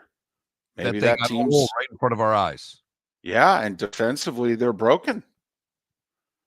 You can run on them up the middle, and quite frankly, you can throw on their corners. When last year, Slay and Bradbury were one of the best pairs in the league. I don't know if it's still the prop, but I saw the over-under for Godwin catches at 4.5 being the over-under prop, and I thought of you immediately, David. Like how much money you'd bet on the over on that, the way we've been talking about this game heading into it. I mean, you've pointed out for 5 days you think Godwin's going to be open all night long. Well, the Eagles don't flip their corners very often. Slay plays on, the quarterback's left, and Bradbury plays on the quarterback's right. Well, the Bucs oftentimes line Evans up to Baker's left and Godwin to his right. So that puts Bradbury on Godwin. He can't cover Godwin. And can you really afford to double Godwin? Because if that's the case, Baker's going to throw the ball 15 times Mike Evans' way, which I don't think is a bad idea anyway. Baker, by the way, looked very healthy. He didn't practice till Friday, but on Saturday, he practiced. And for those that were there, they said, yeah, he looked good. He looked fine. Well, the Bucs definitely, I mean, of all the teams, and there were quite a few of them that I think would have signed up and raised their hand, David, and said, I'll play in the Monday game based on injuries and just one more day to get ready for it. Baker needed it. Yeah. Mm-hmm. So here we are, Mark, a rematch of week 3 when both teams were 2-0 and the Eagles toyed with the Bucs. The final was like 25-11. The game wasn't that close. Philly did whatever. They moved the ball up and down the field. That game could have been 42-3, to be honest with you. And they gave up a late score and a 2 to make it look good. And the Eagles toyed with the Bucs. That game was over late third quarter. And now, 3.5 months later, how much can things change? Mark, Tampa Bay, I mean, down the stretch, they won some games, but best team they beat down the stretch was who? Jacksonville? They beat Carolina twice. They beat Atlanta. They beat Jacksonville. I mean, best win of the year for the Bucs is who? Probably that Jags game. And that's a Jags team that lost 5 of their last 6. So but they played really well in that game. That was probably their A+ moment of the season. And so now here we are. Can Tampa do something? First off, the fact that they're in this position, a better record than last year, won the division again, hosting a playoff game. Hats off to them. But can they win it? Because this would be maxing out this year, right, Mark? I mean, if we had said at the beginning of the year, repeat and win the South and win a playoff game, it'd be like, oh, well, that's phenomenal. Roy Cummings is the only person predicting the Bucs winning a playoff game. And that includes most members of the Bucs. Yes. Well, I will. Winner I will keeps say their job. So you think Bowles is in trouble if they lose? I think he could be. I will say, upon further review, how good does this December 17th win at Lambeau look right now for Green Bay, for Tampa Bay, I mean? Yeah. Because Green Bay, I don't think's lost since. And Baker was perfect in that game. He doesn't have to be perfect to win. He just can't be bad. I like the Bucs tonight. And I like Philly. So I'm getting 3 and you're laying 3. By the way, against the number, Mark's 1-3. I'm 2-2. Miller and Moulton. Jason and Todd at the Diamond District. When choosing something of high value and personal significance, such as a diamond, you want to shop with the best, and the mall is not the place to be. Here are my friends, Jason and Todd with the Diamond District. Take a stroll in the mall, pop into a few jewelry stores, and you'll soon discover you're in the wrong place. Rings begin to look all alike. You're not finding GIA certified diamonds.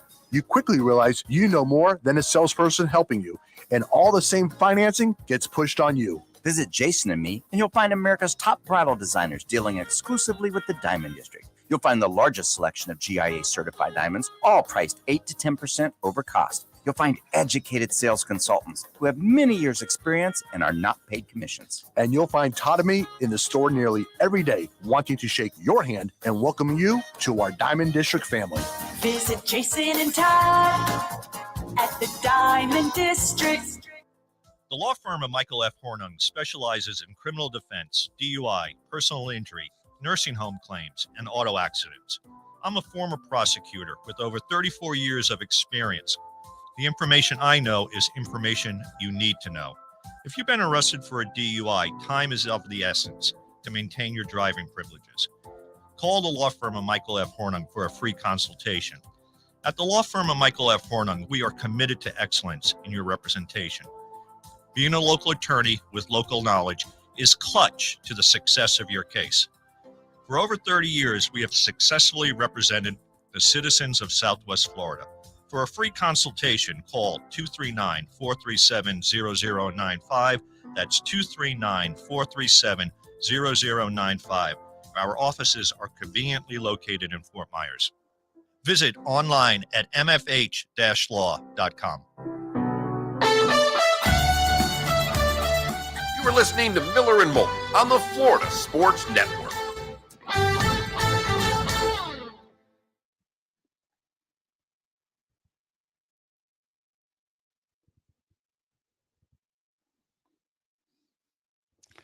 Did you see the introductions last night in Detroit?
No championship for you.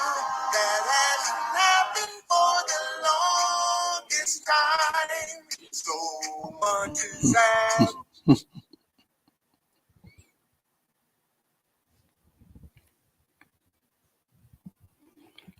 Hey, Mark.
Hey, Mark. Mark? Mark, can you hear me?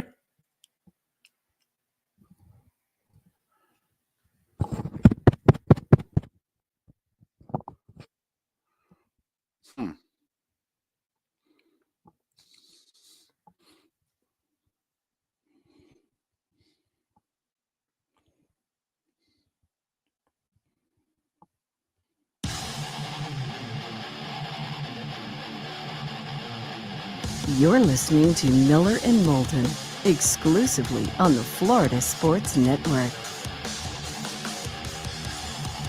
22 minutes till the top of the hour, 16 until we're out of here. Miller and Moulton on the Diamond District bonus hour. Thanks so much for being with us. Hey, before we get to, what we normally do, did you see the NBC introductions before the game or right as the game was starting last night? You mean the player introductions? Yeah. Yeah. Did you catch Hutchinson? Divine Child. Right. Didn't you find that interesting? That he didn't say Michigan? They just won the national title. He went with Divine Child. He went with his high school. Which I guess is what? Should have made Danielson proud. Wasn't Danielson a Divine Child guy too? Yes, he was. But I just found that interesting. Usually guys do that when, I don't know, there's a rub. There's something they're not happy about. No, I think it was just simply, I'm from Detroit. I didn't read anything into that other than, okay, I was born in Detroit. I went to Dearborn Divine Child High School, and I'm playing football for the Detroit Lions. This is pretty blank and cool.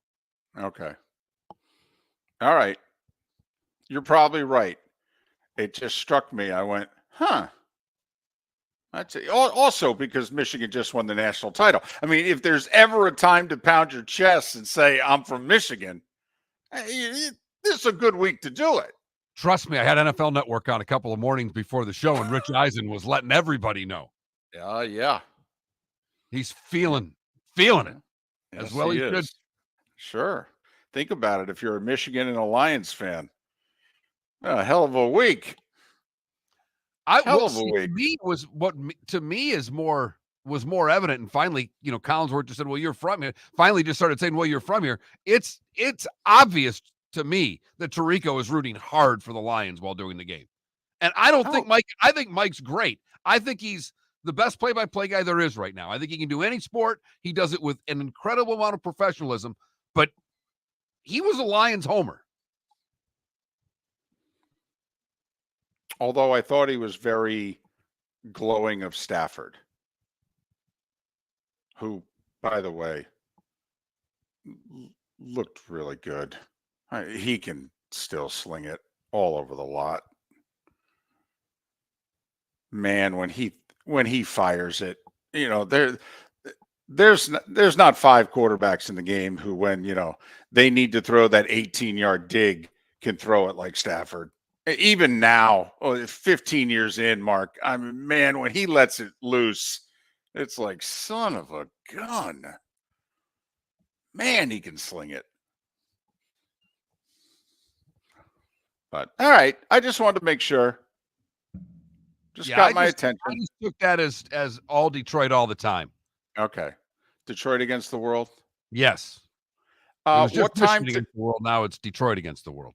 Got it. What time today, by the way, do we see the T-shirts that are made from Dan Campbell's locker room, in which he gave out the game balls, and the second one, he simply looked at Jared Goff and he said, "You're blank and good enough to play in Detroit," and flipped him the ball. I mean, that's got to be a T-shirt, doesn't it? Probably already is, David. Probably already is. All right, we have no working computers for this, so You're time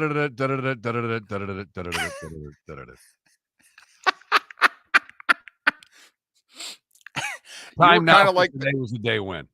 You sounded like the Dolphins who were kind of into it when the game began Saturday, and then by the end of the game, they were less and less into it. That's how you did that intro there. You were into it the first like 3 notes, and then you were like.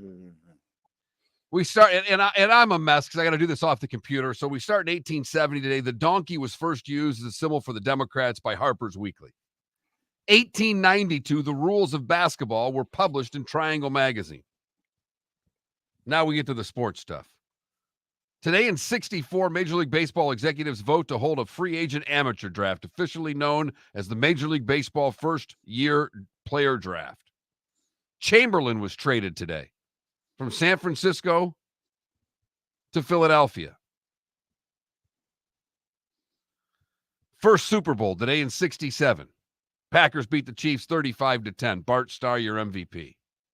Hungover Max McGee with 2 touchdown catches. Televised on 2 networks. We go to 78, Super Bowl 12. Cowboys beat the Broncos 27-10. Harvey Martin and Randy White, co-MVPs. They destroyed Craig Morton and Norris Weese, the Broncos quarterbacks that day. Patrick Waugh's first shutout was today in 86 as the Canadians beat Winnipeg for Spit. Jimmy the Greek had his interview today in which he made comments about African Americans. He was fired the next day. He was trying to be complimentary. The problem was he was at a bar. Yes, the interview was in a bar.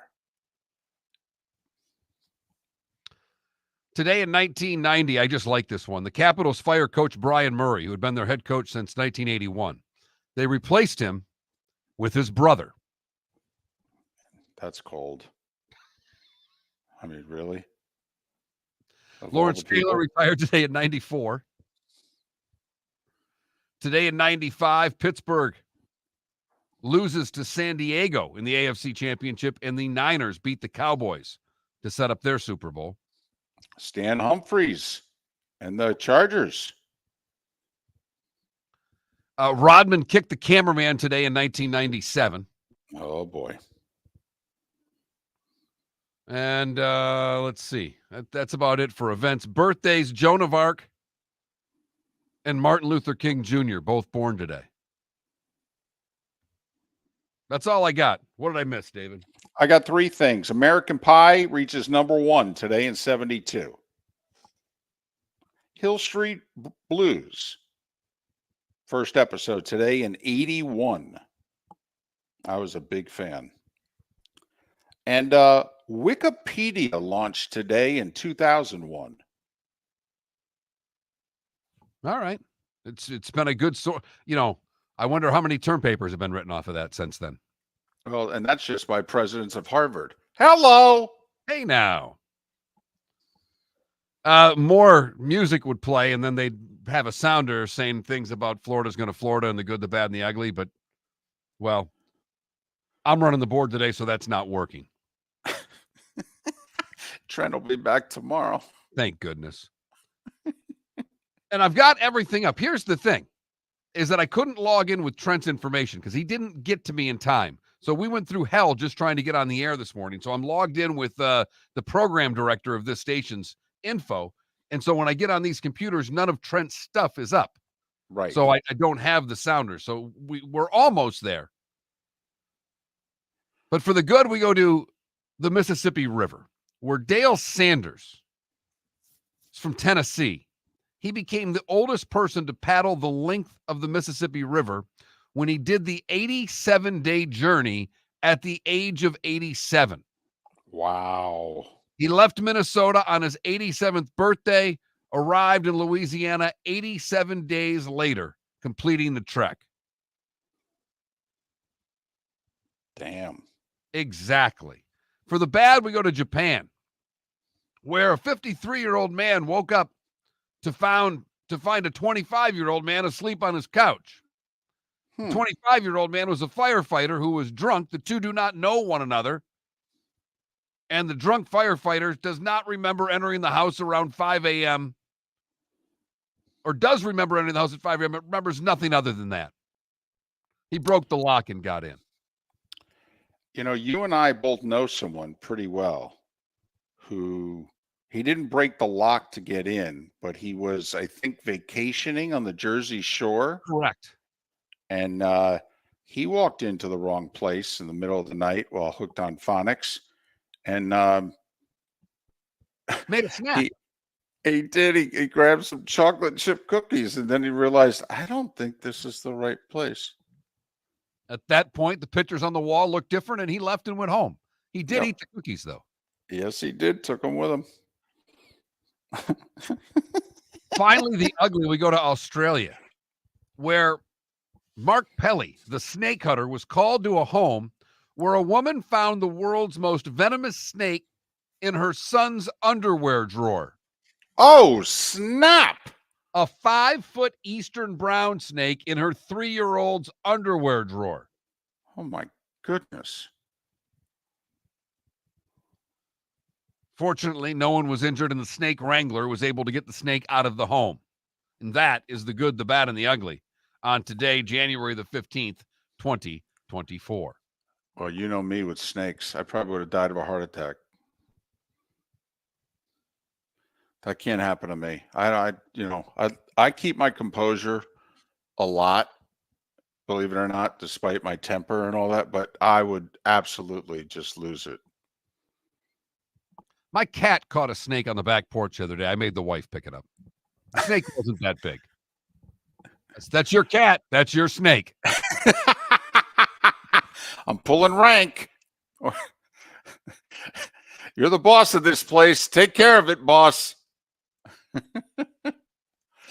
Well, listen, we got the 2 NFL playoff games. They're going to play in Buffalo, whether anybody can get to the game or not, whether there's enough people to remove the snow or not. Bills are a 10-point favorite. I went with a teaser, by the way. I teased 10 down to 4. I teased the over-under up to 41.5. I got the Bills -4 and the under. Mark just laid the 10. So the Bills defense will score a touchdown today. You think so? Yes. Mason Rudolph throws either a pick six or there's a fumble in the end zone for a touchdown. Isn't this why they drafted Najee? Doesn't this need to be a big Najee day for Pittsburgh? Just saying. A line can block for him. Yep. Well, sometimes in conditions like this, the D line has trouble with their footing. Offensive lines can actually have their way. We'll see. 4:30 CBS. 8:15 tonight. ABC, ESPN, however many networks they want to put it on. Bucks and the Eagles. I'm going with Tampa. I think Philly's done. I really do. I don't think they'll quit. I just don't think that they're a good team right now. And I think Tampa can flex their A game like they did in Green Bay a month ago. I think Baker's going to be so jacked. Get back in the playoffs. He's got Mike Evans and Chris Godwin. I like Tampa tonight. I like the Eagles. I think they just figure this out. They're more talent. They're the better football team. They should win this game. You're right. You are right. No A.J. Brown tonight for the Eagles, though. That got to figure that's significant. It is. Whether it's enough, we'll see.